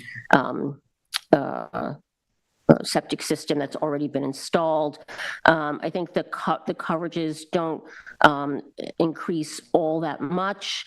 And as has been discussed, we have a significant scenic easement. Now, the last application that was approved required a scenic easement. And here, I don't know if this is exactly the same size, it's like over 10,000 square feet with the revegetation. That's, and the scenic easement, that's an improvement. So looking at the standard for the variances of 255,850, I don't see the grant of the variance causing an undesirable change in the character of the neighborhood or detriment to nearby properties. I think keeping an authentic 1-story, 900 square foot cottage in place and expanding it by 50% is consistent with the character and helps kind of preserve it in some way, as opposed to a 2,600 square foot house pulled all the way to the road. The variance sought by the applicant, can it be achieved by some method feasible? You know, at 46 and 42%, you know, they're not in, 48 and 46%, they're not insubstantial. However, they cannot really achieve the benefit they seek, which is to have a larger, more livable house without, and keeping the existing house where it is without having those variances granted. So I think the benefit to them is going to outweigh the detriment. Will it have an effect will it have an impact on the environmental conditions of the neighborhood or this area of town? Again, the septic, the scenic easement and the re-veg, I think, mitigate. And, is this self-created, or the variance, is it the request? Well, self-created because they had a building envelope to retreat the house, but they filled it. On the flip side, Mr. Poli gave the narrative. I thought he went into proper and good detail. The goal of the applicant through all three of the applications before this board has consistently been, we want to save and preserve and use this house. And as a board member, I'm not someone who can tell someone they have to demolish something that is important to them. And so I don't think, I did ask the question, I did press them, could they redesign that addition? They said it wasn't architecturally possible. I don't even know that it would make that much of a difference. So with respect to the variance standards and the NRSP standards, I believe the application meets the standards. I'm approving the application. The one thing I do want to say is on the excuse me, we're all having Everyone's coughing. it's August or something. The application 2019 in the ZBA approval had a CNR that called for that was the application where they created the decking, and if that CNR said it precluded enclosing in that decking or building over it. And what I would say is, because we're adding new decking here, I would suggest, I think there's a nexus to this, to extend that CNR to the additional deck that is going to be created. So I wanted to raise that as an idea. Oh, and then did we decide 4-foot wide pathway or 5-foot wide pathway? Yeah, 4 foot, yeah, that's how I feel too. Denise? I actually approached this the same way Member Mering did. In terms of the numbers, alternatives have, in my opinion, been explored. An application was previously approved for residence and decking, which came to 3,779 square feet. An engineer's letter led to a hardship for the applicant when it deemed the structure risky to move and was cost prohibitive. Before us now is a 900 square foot residence, 448 square feet of additions and 310 square feet of decking, which comes to 1,658 square feet. And that's 2,121 square feet less than what was approved in 2023. And if you take the 1,658 and add the 600 square foot garage and the accessory apartment, that comes to 2,858 square feet, and that's 1,921 square feet less than what was actually approved in 2023. So if approved, there'll be less square footage on this property than the 3,779 square feet with the residence and the decking that was approved in 2023. I do agree the revegetation and the scenic easement is very significant. The applicants are actually giving up 27% of their property. And this will, they will revegetate except for the pathway to the water, which I feel should be 4 feet. I too went through the standards. I don't think there'll be an undesirable change in terms of, is there any other feasible way to do this? I think they've looked into other alternatives that are not. I don't think anything is substantial. When you talk about a self-created hardship, I mean, the circumstances in their family and a daughter's need for housing became a priority. So they put off their plans and needs to take care of their daughter. Alternative reasonable uses of the property are determined not to exist. They've completely exhausted that, and they have certainly looked into other alternative uses of the property. Compatibility. I don't see how an additional 700 square feet of addition and decking will harm the environment. So for the, and they're not going over the 50% cap. That was we'd be having a different discussion if they were going over. We wouldn't be having it this Well, way. It's beyond our. It's beyond our, at that point, it's even beyond our purview. So the additions are being proposed in an already cleared area. So for all these reasons, I'm going to approve the application in its entirety. Thank you. I agree. I think for me, looking at the previous application approval, it would have been better to retreat and move this as the TAM does suggest. But then looking at the ADU and the applicants, the explanation for wanting to have something for their daughter, I think it does fit into the first standard of ours. Does the benefit to the applicant outweigh the detriment to the town? And I do think this does fall into that. And I do agree with it. But it is helped and bolstered by the proposed scenic easement in the clearing, reduction in clearing, which is a great benefit environmentally too. So with all that said, I too will agree to approve the application. Okay, so we all agree to 4 foot wide.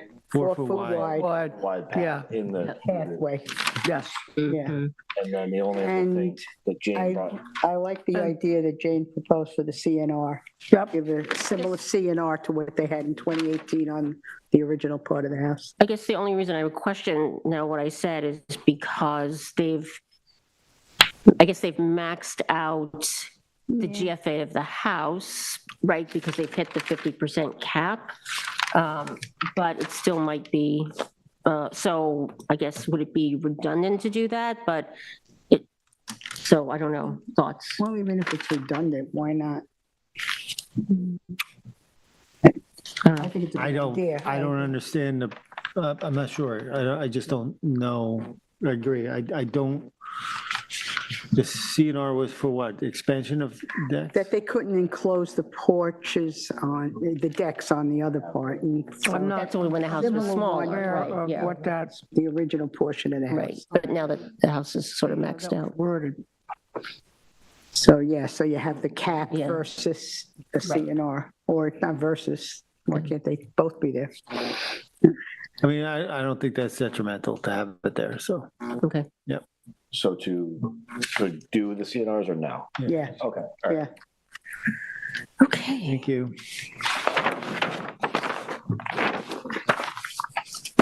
All right, Right.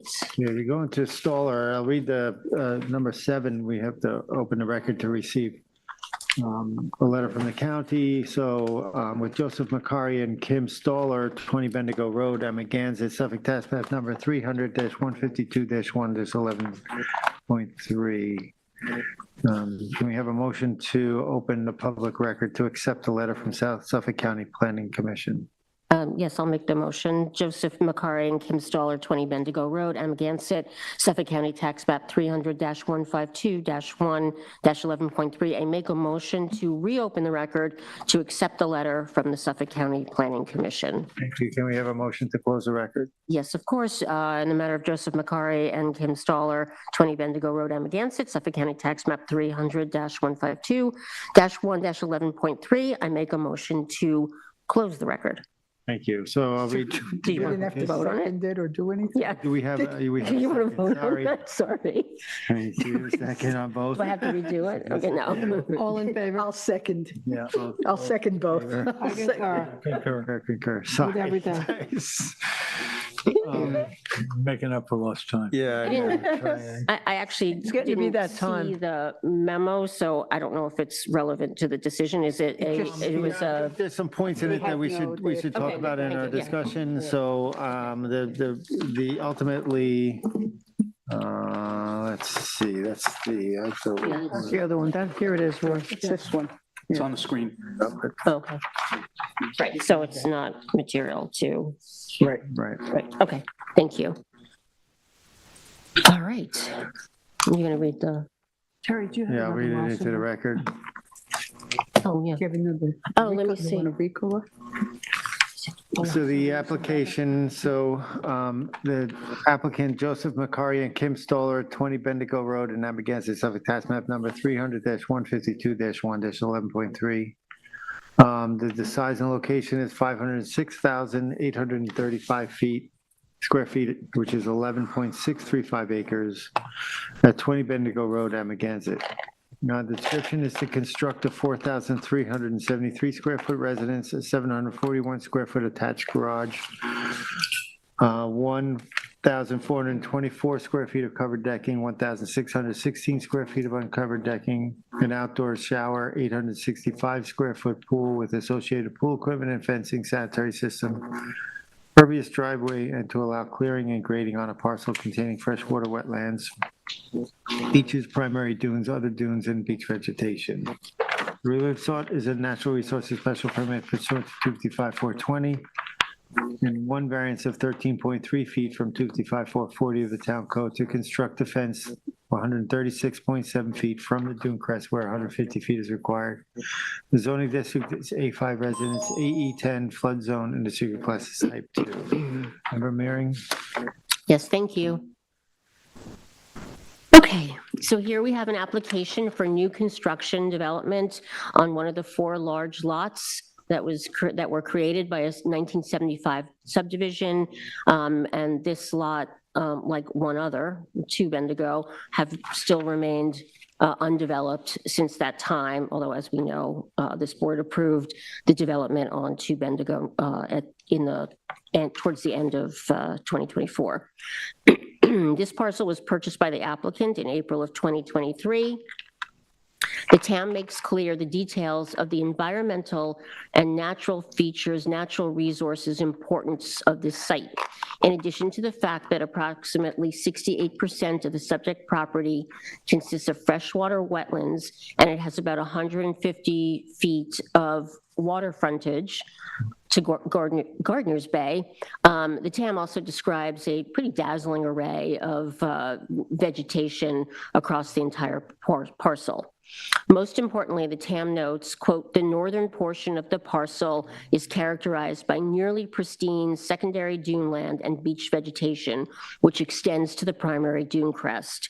That northern portion is, of course, the area of the lot that is really the subject of this application, and it is the area that's being heavily cleared, at least temporarily, for construction and developed.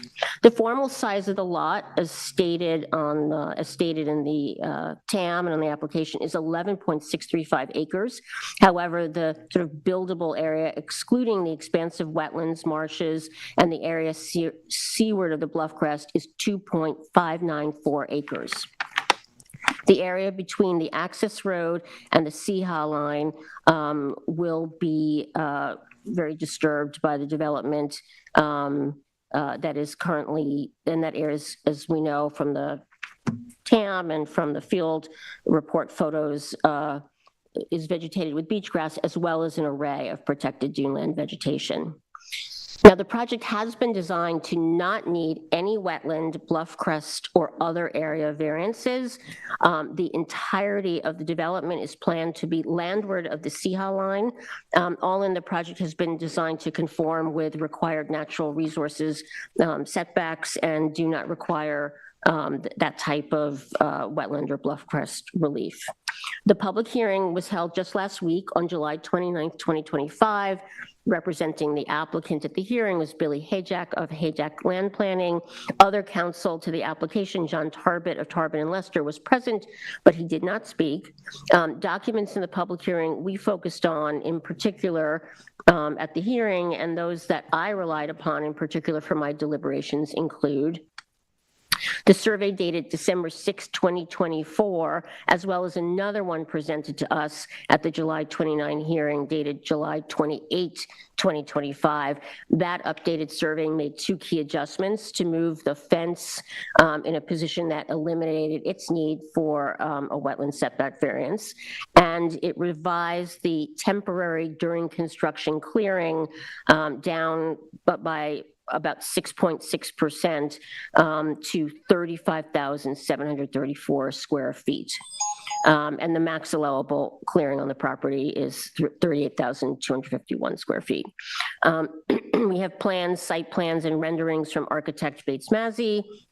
We have a very extensive construction protocol prepared by the Rayner Group dated March 2025. There's the memorandum of law submitted by Mr. Tarbett dated July 23, 2025. And of course, the TAM prepared by Morgan Slater dated July 9th, 2025. Then at the hearing, the planning department submitted a sketch that showed the proposed conservation, an improved conservation easement running from the southern property line at Bendigo Road up to the southern side of the existing access easement. And I didn't write down the total square footage or the acreage of that. I believe no members of the public participated in the public hearing, although for some reason I thought I remember seeing a reference to a comment that a neighbor had made, but you can verify. I don't think there were comments in the record from the public. Also important, the applicant agreed to most of the extended scenic conservation easement as sketched by the planning department, except asking to keep 10 feet, a 10-foot area off the access road to be excluded from the extent of the easement. We closed the record when we closed the hearing on the 29th. So in evaluating this application, I considered the proposed development on a standalone basis, but I did also look closely at it in relation to the application for the other vacant parcel to Bendigo that this board heard and approved in the fourth quarter of 2024. I see this as an important and relevant comparison given the close timing of the two applications, and also because the applicant's agent positioned 20 Bendigo on many times in relation to the context of 2 Bendigo. And again, that 2 Bendigo we heard in October of 2024. Again, the headline total lot size numbers for the 2 lots are virtually the same at 11.6 acres. The area excluding wetlands, bluff crest, and utility access easement for 20 is 2.59 acres. And that is 1.35 acres smaller than the comparable area at 2 Bendigo, which was 3.94 acres. So I just wanted to establish, the 2 Bendigo property is, materially what can be developed. The areas is materially larger than what we are looking at on 20 Bendigo. So what I did is I compared the house sizes, the different coverages, and the clearing to each other, not based on the absolute numbers, but by looking at how intense they are relative to the percentage of the relative lot size. And all in, the application for 20 Bendigo in terms of GFA and coverages and temporary clearing is actually somewhat more intense or broader in scope than the 2 Bendigo. However, it's not significantly different enough to necessarily well, I'll get to that in a second. It's not very significant, but I did want to draw that out because it was sort of represented to us that this is in all ways, 20 is more favorable in terms of the dimensions than what was there. All right, let me turn to the NRSP standards. Overall, I find the proposed development in terms of size of the house and coverage to not be out of step with the NRSP standards. What is being proposed is mostly in a comparable range with the 2 other lots in the subdivision. The potential view of development for the water is intensifying overall along this stretch in general. However, the renderings from Bates Massey suggest the new house will not sit inordinately high relative to the dunes and the vegetation.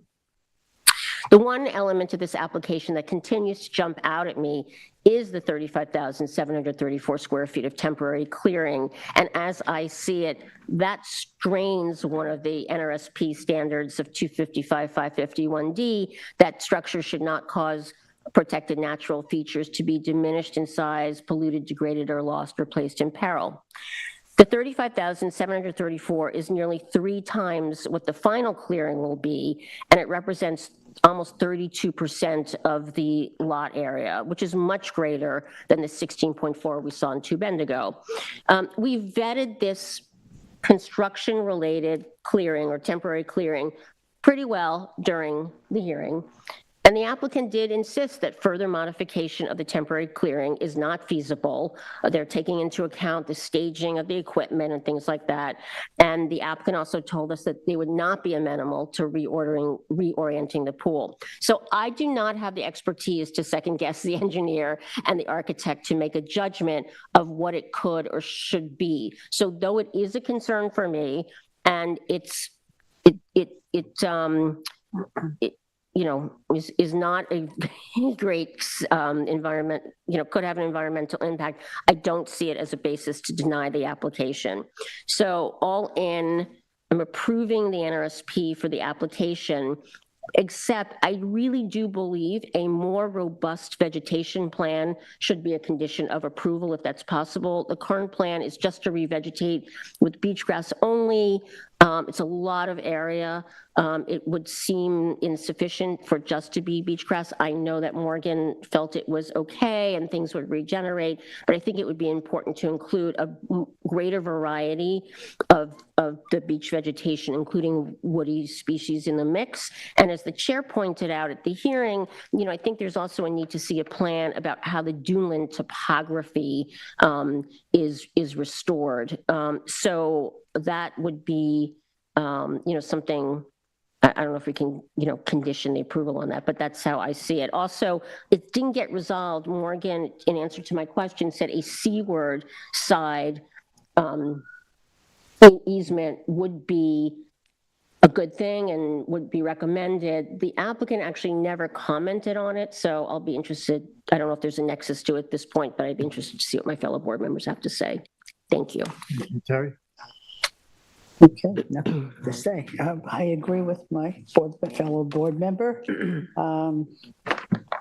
The removal of the fence, I thought was a good thing and did save 2,500 square feet of the clearing that's necessary. I think it does meet the standards. As far as the re-veg, I'm not sure. I know Morgan had said that they're going to stockpile the soils and then put them back. I don't know if that's enough to take care of it. I do agree that maybe some other revegetation could be needed. And if there's a scenic easement that could be put on the seaward side and the dune restoration, be all in favor of that. I think it does meet the NRSP standards though. And as far as the pool, you know, they decline that mostly for the view from inside the house, but it, you know, so it was a design feature. And they accept all the conditions of the approval, but I do think it's a good application and I will approve it. And if we can get these other little added things in, let's do it. But regardless, I'm approving the application. Ed? Yeah, I want to thank Member Meering for a very complete presentation. It covered an awful lot of points. This is an important application, so I'm going to go over some of the same material anyway. It's important to know that there are no variances involved in this, that the one variance for the fence was eliminated, and as was pointed out twice now, it also eliminated the need for 2,500 square foot of proposed clearing during construction. So that was a positive effort on, I think, part of the applicant. I think also it's important when we look at these sites that are as sensitive and as important to us and to the town as this one, that we're not being asked for a house that I think is overly ambitious. I don't think we're being asked to approve a whole series of variances might have been convenient for the applicant, but not very appealing to us. What we're looking at is an NRSP, and of course, that's one of the most important things we have to decide on here. This is a large project similar to Bendigo. It has lots of similarities there. They were very careful to try to place that house well. This house is placed very well. I think that there were some numbers thrown around by the applicant that are a little illusionary, but they are kind of important. Talking about 7% of the property, only 7% of the property to be disturbed during construction. Of course, that's the entire 11 acres, and part of that's under easement. You can't consider that as part of it. But nonetheless, it is a concept to understand that post-construction, only 2.5% of the property will be cleared. It's something. I think that the points that have been brought up by Member Meering about the amount of clearing during construction are important to consider. If I go to the building protocol, I that night said there were a whole series of issues, not issues, but points made in the building protocol that I thought were important to reinforce. And all of those had to do with the kind of disturbance that happens during construction. I think the protocol did try to answer several things. One is the staging area, limiting, finding an area that we can have that's limited and we think that they can control on the site for staging everything from building materials, also equipment, and possibly on-site fill that is going to be stored there until later on. They did talk about making sure that they kept control of all on-site materials, they not leave the site, so that we're putting back the native soils back where they belong. I think the protection for the common driveway is an important factor here. Along with those and in line with that, there was a discussion that any heavy equipment that was being brought into the site would then be offloaded out on Bendigo and nursed its way all the way back up and into the property. A longer procedure, but one that'll help protect both the roadway itself and I think the surrounding wetlands. I think the same thing is going to happen with any heavy equipment. I think that the limited clearing of the area is important, and I think ferrying the workers to the site was also covered in the protocol. I think the easement that's been suggested from Bendigo all the way within 10 feet of the common driveway was one that was negotiated during the hearings. The initial 100 feet from wetlands put that easement in conflict with the common driveway.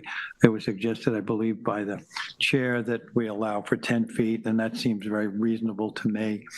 I think that the NRFP standards have been met on this. I think there's been a fair amount of, I think there's been great care, or not a fair amount, I think there's been great care taken by the applicant here to try to meet the standards that we are looking for them to meet when they come in front of us. I think the fact that that there's a reasonable size house that was placed in a spot that did not require any variances is important. It's important on these projects that we're not going to battle about things that we think are obviously important. And here, I think that the team that was put together here, both from the design and the applicant themselves, took that into consideration. I think that happened. I think that we had a discussion about the house being placed on pilings, and there is in 101 in the building plans, there is a piling plan. I think that that discussion and what's going to happen and some of the grading was brought up by the chair were important ones, and we had the discussion. There was this conversation about a light well in a chimney. I don't find that to be particularly problematic to me. I understand what it's about, and I don't think that's something that's going to be a problem later on aesthetically. And I think it was important to see these renderings because we're always concerned about the seascape. What is the view from the beach? What are we asking others? That's one of the standards we're looking for, the total impact on the neighborhood, and whether or not what we are allowing to be built, if we allow it, is going to have a negative aesthetic impact from people. I think that, of course, no house would be better than a house in terms of environment, but because a house is being built, I think there was care here and a certain amount of concern about what shall it look like from the water side, which is always important to us. The pool moving north and south, of course, was something that was suggested, but it's not that we're asking it to be moved because it has a variance violation that we're looking at. We're just wondering about whether or not, as was suggested in the TAM, it could be. They had their aesthetic reasons for keeping it where it was at. I think overall, this is a good application. It's well planned and thought out. I think there are reasonable elevations that we have to present to the public when the house is done. And I think there was a strong building protocol. I think that reacted to maybe past applications where we've insisted on certain reactions on the behalf of the team that's put together by the applicant. I think that showed here. I think that the board's usual concerns have been addressed fairly thoroughly here. I think I will agree with Member Mearing that the during construction clearing numbers are high. There was the conversation about dewatering and that dewatering will take up a certain amount of space. That adds to the clearing numbers, but what we get out of that is it eliminates the need for a retaining wall for the septic system, something that we don't like to see both aesthetically and physically on the private properties. So overall, we have an extremely sensitive site. We have a project that's ambitious in trying to become as compliant with our needs and the town's needs as possible. And I think they've done a good job of achieving that goal. I think this is an application I don't have any problem approving. I think it was proposed both professionally and thoughtfully, and I'm willing to approve it at this time. Thank you. That's fair. I agree. I mean, we have a very well thought out project before us. An applicant is actually willing to record an easement to protect the wetlands in perpetuity over 75% of the property. I think the reasoning behind not changing the pool configuration is because it's in conforming location to current zoning. They've eliminated the need for a variance for the fence. The planning department questioned the light wells built in the chimney, but the applicant testified the residence is compliant with roof height. Planning department was also questioned the limits of clearing, which concerned me as well, but they've added an additional 2,500 square feet on the limits of clearing, and obviously clearing limits will be staked in the field by a surveyor prior to the issuance of a building permit. They have, as already stated, submitted a very, very detailed sediment control plan and a very detailed protocol for construction. They've also submitted an engineer's assessment of the culvert beneath the common driveway, including a recommendation for its stabilization during the actual construction. All excavated soils will be retained on the site and used for backfilling and top dressing to help the containment of the character of the dune land, which is a plus. The dune land containment and the limits of clearing were actually my big concerns, and I feel they have been addressed by the application to the satisfaction of the town code. I think this application is in keeping with the town code, and I'm going to approve the application in its entirety. Thank you. I just want to recap the Suffolk County letter that we took into the public, into the record today. They make 3 recommendations, which I happen to think are all met. Their first recommendation was an updated coastal erosion hazard line should be flagged and fielded by a qualified expert and shown on a survey or map that is shown. There's no stormwater runoff resulting from the proposed development, and site improvements should be discharged into Gardner's Bay. I think that is met. And then it's also, they recommend that we adopt the town's, our recommended project conditions, which is also met. So just wanted to recap that. I agree with my board members. My concern, again, was grading character of the dunes. I did ask a number of questions regarding that. I was referring to the architect's drawing L101, which is a site plan, and to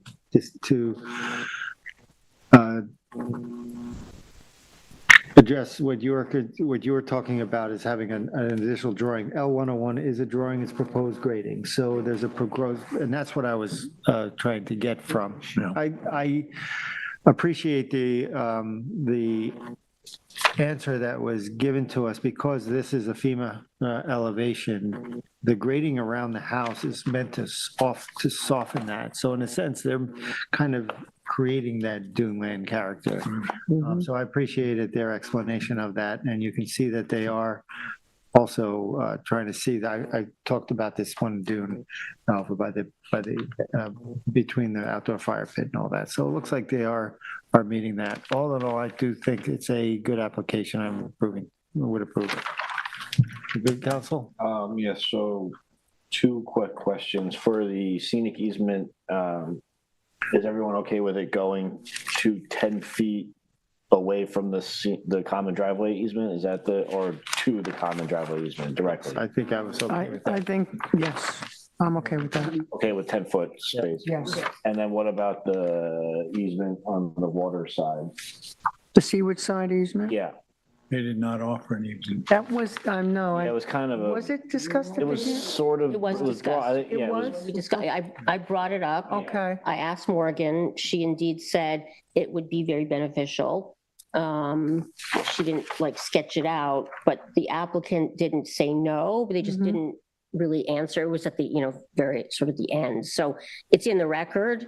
I don't know how to approach it from here. I want to hear what council has to say. Did we get also a bluff crest sort of easement on 2 Bendigo? Do we remember? I don't know that. Yeah. I don't have my phone with me. It was discussed at the hearing, and I think if I remember correctly, the board discussed it in its deliberation, but it did not get in a determination. Oh, it didn't? Okay.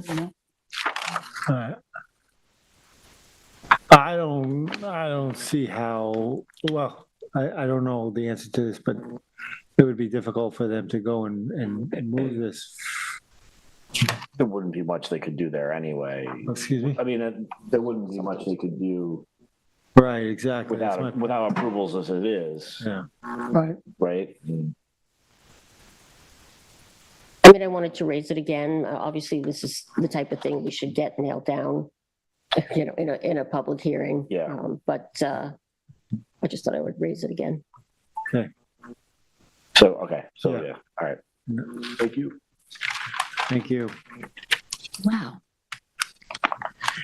Next, we have Philip Giordano at 15 DeForest Road, Montauk, Suffolk, tax map number 300-32-5-22. The size and location is 23,503 square feet at 15 DeForest Road in Montauk. Description is a modification of the zoning board determination filed January 11, 2019, which allowed a 616 square foot patio to remain within wetland setbacks and authorized the construction of a 6-foot tall driveway gate on a parcel of land containing freshwater wetlands. The relief sought as a modification is required to permit the wetland setback for an approved driveway gate to reduce from 14.2 feet north of the wetland to remain approximately 1 foot south of the wetland. The zoning district is B residence, AE flood zone elevation 14 feet, and the secret class is type 2. Whose was this? Had this. Go on, go for it, Ted. Okay, this hearing was last week also, July 29th, 25. And it's a TAM actually the TAM that was provided for the record was from Brian Frank, going back to 2012 when the home was first built.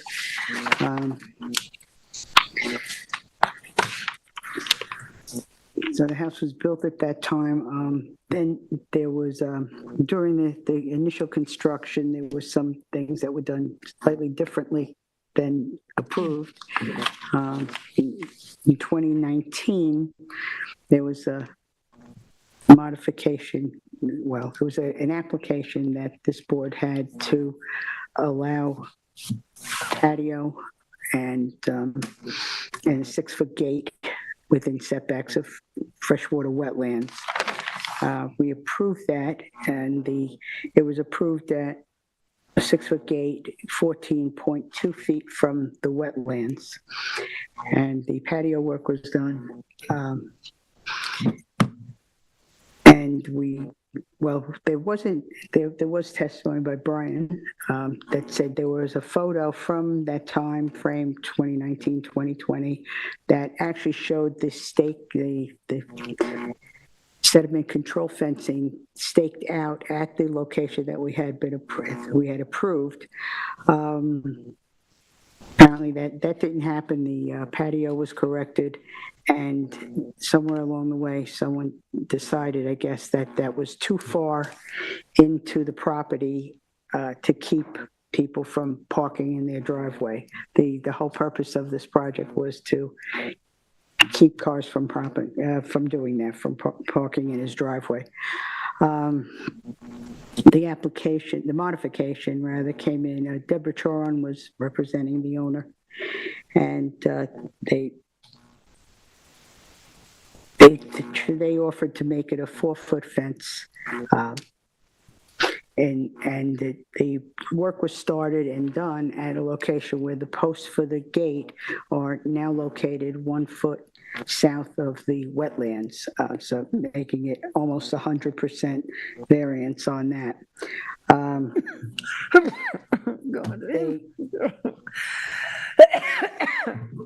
don't know what's happening. It's the air in here. Oh my God.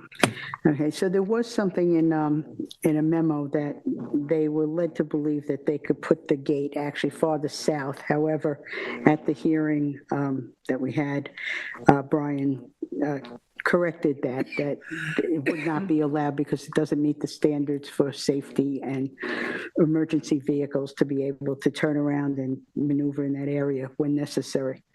So that ends that. But as Brian said at the hearing, and I agree, is this is an NRSP and 100% variance, just about 100%. And I don't see it meeting any standards. I don't even know what the benefit really of it would be. We saw photos, and in the area there are other places, other houses that have gravel driveways and things, and there are no gates in any of these. So I think this doesn't meet any standards at all. Plus, to put it in that location would create a public safety potential hazard, and I'm denying this modification. Thank you. Ed? Yeah, I'm in agreement with my fellow board member. It was a pretty straightforward conversation. They were willing to go to a 4-foot height in the fence and the gate if we would allow them to put it where they wanted to have it now. This is really a matter of convenience for them. They wanted to see that people wouldn't park in their driveway. I think it was important, it was mentioned the night of the hearing and just re-mentioned now by Member Berger, that there are parcels. This is a well-developed road. Everybody knows, have been familiar with or visited the site, and there are no other gates down near the road for any of these other houses. Everybody has the same chance that people will park illegally in their driveway. There appears to be a magnet in this driveway, according to the representative, but that's really not the point here. The point is that they had an approved location 14.2 feet from wetlands, and now, as again pointed out just now by Member Berger, we're talking about being 1 foot, which is virtually 100%, it's a 99% variance they're asking for. I don't see there's a nexus for approval on this in any direction. I think that what we have here is somebody wanting to put that gate further down. It creates more privacy for them. I don't know how we would justify an approval on this. I certainly couldn't. I think that the chance of people parking there will just be the chance of people parking there as in any other driveway in the entire community. And of course, they can be ticketed if they can't be ticketed on private property, but they certainly can be towed and they can be taken out of there. So that can be handled by the owner. I don't see that we're doing any more than entertaining a request to make it more convenient or a little bit more private for them. So for the same reasons as Member Berger, I'm going to deny this application. Thank you. Mary? Yes, thank you. So first of all, I want to note that the height of the fence, as I understand it, is not what impacts environmental conditions. It's the structure and the posts and where they are relative to the wetlands. So there seemed to have been this idea that, oh, it's better because it's 4 feet versus 6 feet, but I'm just taking that off the table. listened closely to what Brian Frank said about the prior decision that the board made, that it was very intentional. There was thought put into where the fence posts or the gate should be relative to the wetlands, and that was agreed to. And it's important to defer and sustain that decision as opposed to basically, as Member Berger said, almost 100% variance. If I look at the variance standards, are there alternative means to achieve the benefit that the applicant wants? The applicant wants people not to park in the driveway, and the alternative means, I think, could clearly be a sign that says, do not park in driveway or no trespassing. So I too am going to deny this modification. Thank you, Vice Chair. I believe this is a very poor candidate for approval, since it really goes against the findings of the board in 2019.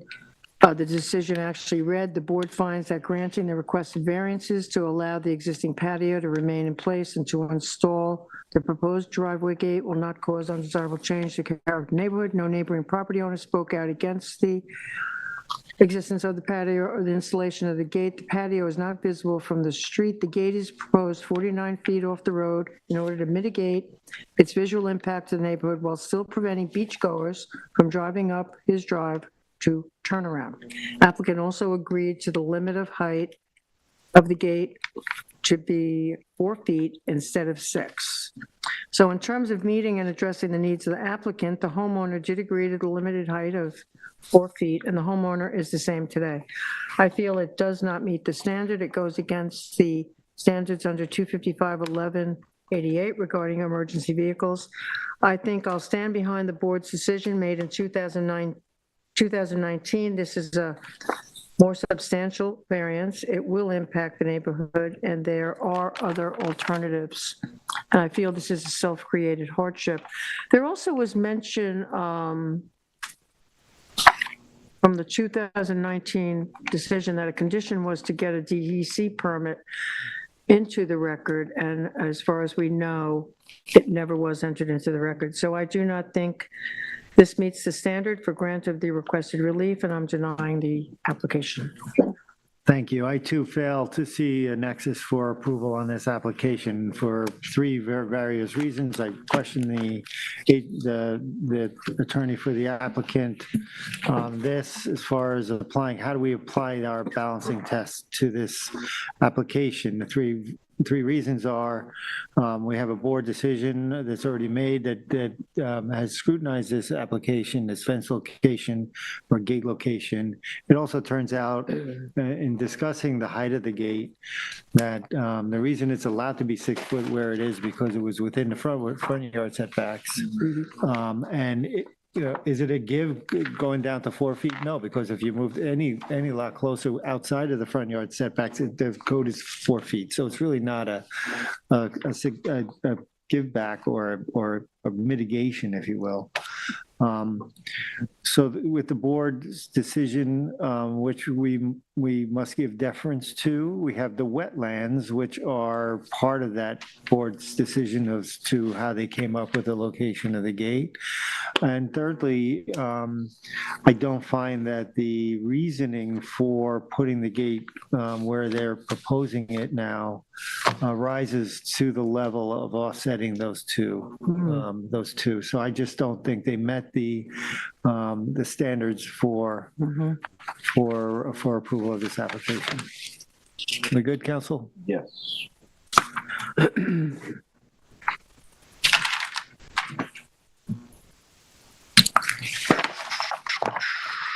Okay, we move on to other decisions. This is Janice Wilson, 1 Gladstone Place in Montauk, Suffolk Tax Map number 300-19-2-53.3. This is a discussion of lead agency members. We were given an EAF from Brian Frank. This is a project, and maybe Brian can give a brief discussion on it, but it has to do with a water recharge overlay district clearing variance, which puts us into a type 1 action, which requires an EAF. We are given an EAF. Brian, you want to give a brief, I don't know if you want to give a brief. Sure. Yeah, I'd be happy to, Mr. Chairman. The board has reviewed a number of these. The town does have its own list of type 1 actions in chapter 128 of the town code. And clearing variance in the water recharge overlay district is a type 1 action pursuant to chapter 128. SECRA requires for type 1 actions a certain it requires coordinated review, and it requires the designation of a lead agency. In this case, a full environmental assessment form is required to be submitted by the applicant. That's the part 1. That's what you have in your file, and that's what's on the screen now. And the board has an obligation to review that EAF prepared by the applicant. It doesn't have to be perfect, but it has to be substantively adequate it has to be substantively adequate. Again, lead agents coordinated review is required. The zoning board should seek to establish itself as the lead agency, and a lead agency has an obligation to require other involved agencies to also seek a lead agency status. In an application like this, I think the only other involved agency is likely to be the Suffolk County Planning Commission, but in any event, other interested agencies or involved agencies have 30 days to say, to also express an interest in being lead agency. If there is no expression or request for lead agency status from another agency, at the end of that 30 days, the zoning board is automatically the lead agency. If somebody else requests it, as unlikely as that is, there's a process for determining who the lead agency should be, and that's usually done by the DEC. So the planning department has reviewed the EAF. Remember, this is an EAF long form that would be submitted for a variety of projects that are also on the state's type 1 list. So examples would be a major subdivision, a shopping center, generally more intense or involved uses. So a lot of the questions in this long form are not necessarily applicable for something like clearing that's beyond what's allowed in the water recharge overlay district on an individual residential property. The planning department has reviewed the EAF long form and has found that the most important questions were answered accurately. I don't know if you had an opportunity to review it on your own. I could just point you to, if you want to run through the form on the screen here, we can do that. It's a little awkward to do that. I don't even know how well it shows up okay here, but I could flag for you what I think are the most important answers to the That's fine. I think that would be appropriate. We don't have to go through every point, I think, if it doesn't apply. I mean, I have no familiarity with this property, so I don't even think I can make judgments about how. I'm sorry, I didn't hear you. Oh, I'm sorry. Oh, Yeah, I mean, I have no familiarity with this property. Do I? I don't, right, so, all right, so I wouldn't even know sometimes how to. Well, this is, Grace. the allowable clearing on the lot is 10,000 square feet. They're at 14,000 and change now. They are proposing a revegetation of about 2,000 square feet. The balance of that is what requires a variance from the clearing restrictions of the water recharge overlay. The zoning board has reviewed a number of these in the past. This is not the forum to evaluate those variance standards now, but that's the nature of the application. The EAF Part 1, I think most substantively,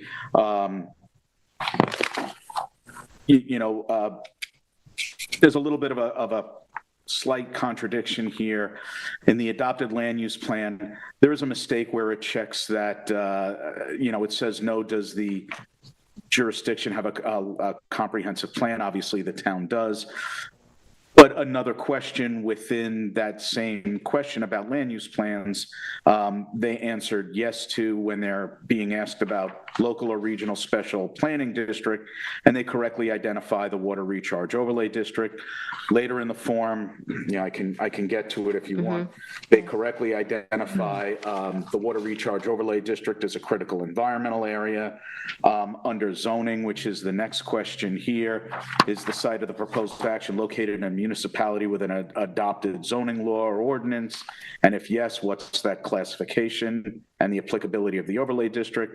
And again, they correctly identify the water recharge overlay district. They also mention the LWRP boundary.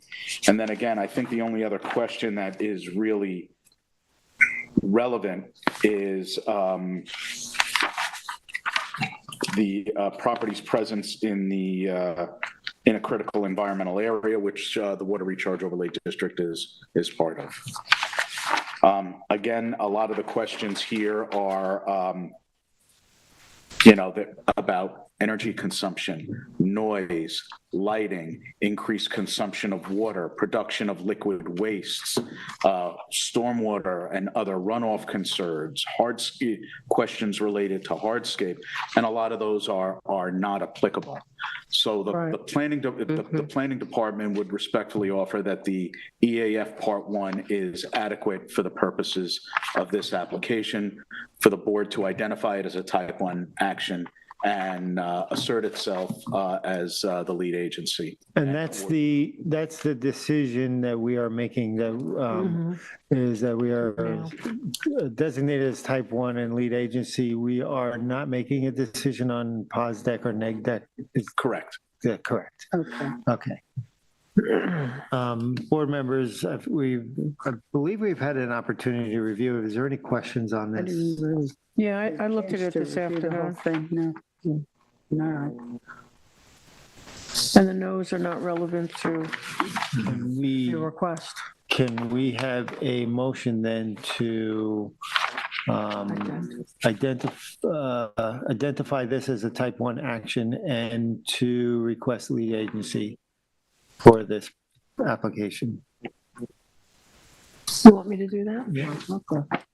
In the matter of the area variance application at 1 Gladstone Place, Montauk, Suffolk County Tax Map Number 300-19-2-50.3, I make a motion that we identify this as a type 1 action and to request the Zoning Board of Appeals having lead agency. I'll second it. I concur. I concur. Thank you. Okay, so what do we do next? That's it.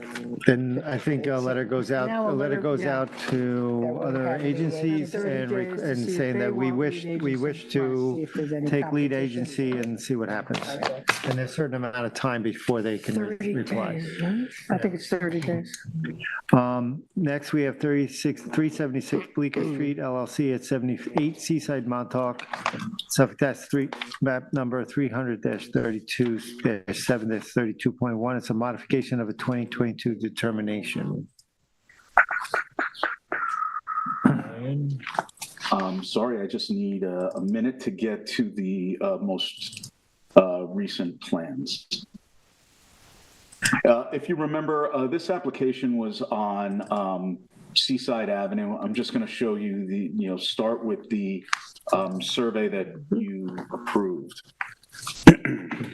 So that's,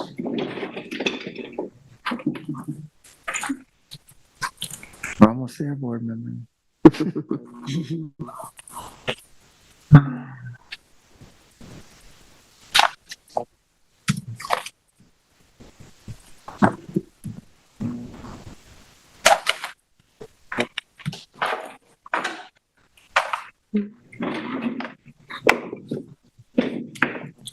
oh, that's pretty small.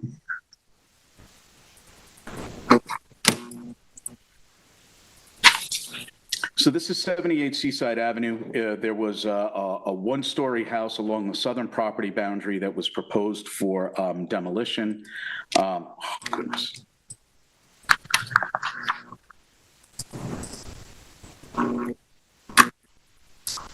And that application was the subject of a public hearing that was continued 3 times. It was eventually closed. The application eventually granted a 2,392 square foot, 2-story residence with 750 square feet of decking, exclusive of roof decking that was approved within the footprint, sanitary system, and this new driveway and clearing. A shed was initially proposed and removed from the application, as was a plunge pool in the back. That application required this scenic easement over the eastern portion of the wetlands drainage, and there was a fairly lengthy construction protocol. If you recall, there were various designs about the sanitary system. Various amounts of fill were proposed on the west side of the residence at different times. Ultimately, the application was approved with 180 cubic yards of fill in this grading that's proposed here. The modification proposes a very similar house, slight changes in the coverage numbers, actually a reduction in the total and building coverage numbers, and the identical amount of clearing. The square footage is the same. It's still 2,392 square foot house. The square footage is slightly distributed differently on the first and second floor. Not sure what else you would like to see from the existing. I'll show you the survey that was. Any changes in variances? No. Well, there are nominal changes in the wetland setback. This was the approved dimension to the wetland to the east, 51.3. I'll show you on the proposed modification. I think that goes down to 48 and a fraction. This 95.4 foot setback to these wetlands north and east are increased by about a 96.3. So there is a nominal change in the dimensional setbacks. The sanitary system setback appears to be identical. The clearing boundary appears to be identical, as is the square footage of clearing. And that's shown on... So there really is no material change.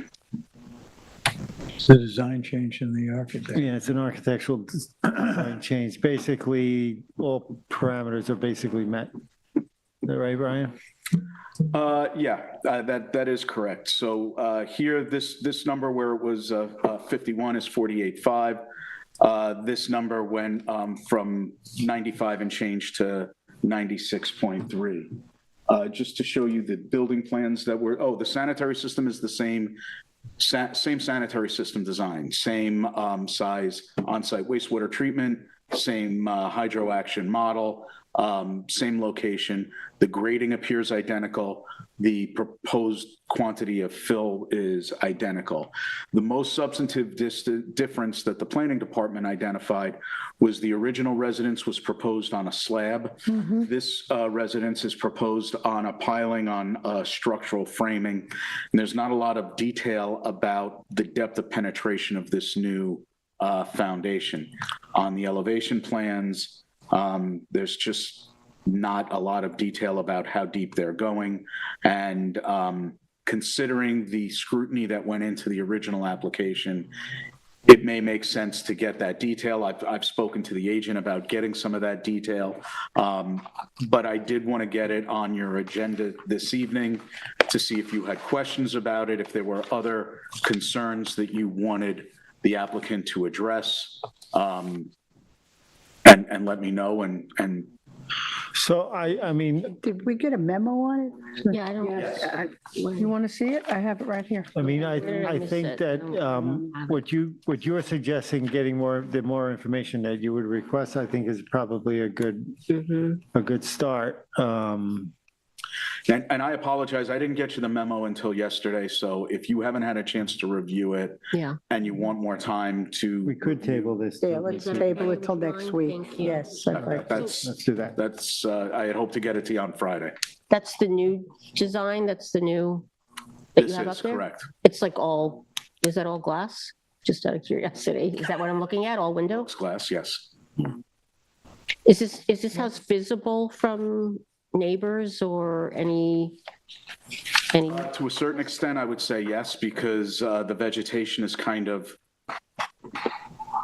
it's wooded, but, you know, this area is characterized by short trees and dense shrubs. Right, yeah. We're not This an is on the high architectural spot review on the board. property. No, I'm just asking. No, but, you know, character of the neighborhood is still one of It's our still- standards, so. This is the one sorry. that's almost all the way the farthest south, right? Correct. On Seaside on the right side, and it goes up. Pretty- Yes. Yeah, We're tabling Okay, this. so we'll table yeah, this. let's table it. We have building permit certificates of occupancy, 136 Soundview LLC, 136 Soundview Drive in Montauk, Suffolk, tax map number 300-4-2-2. And that's a 2014 determination to construct a bulkhead. Did we sign off again? Oh, no. You're cutting us off. We had our quota. Something happened? I don't know.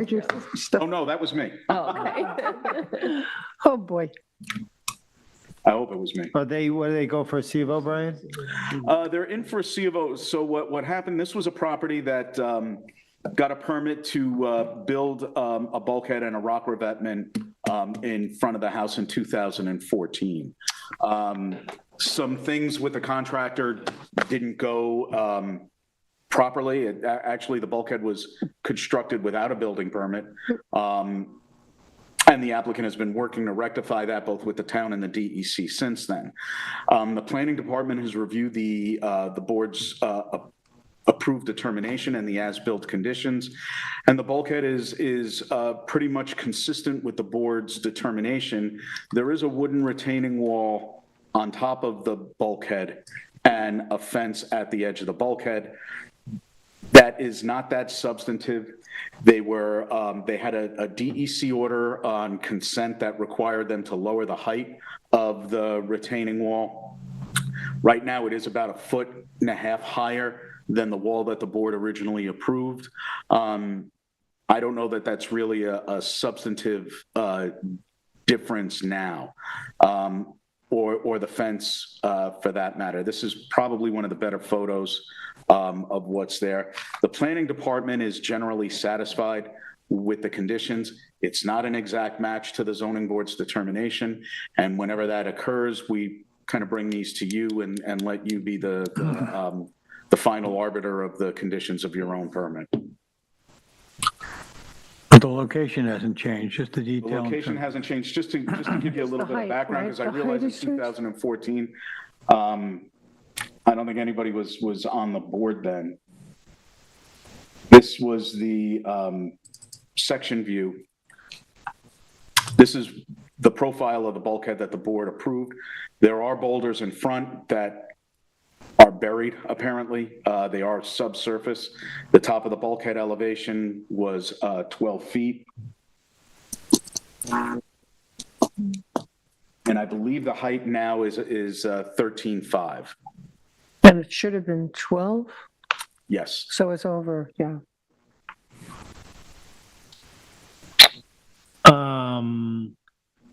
I think if you don't have a substantive issue with it, I would say probably go ahead and issue a C of O, wouldn't it? Would you?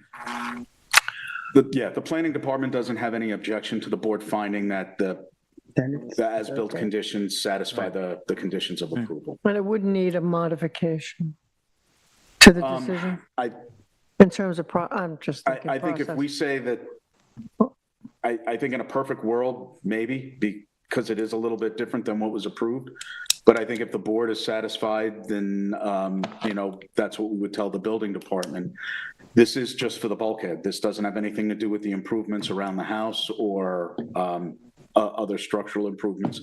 This is just the erosion control structure. Okay. There were other improvements on it?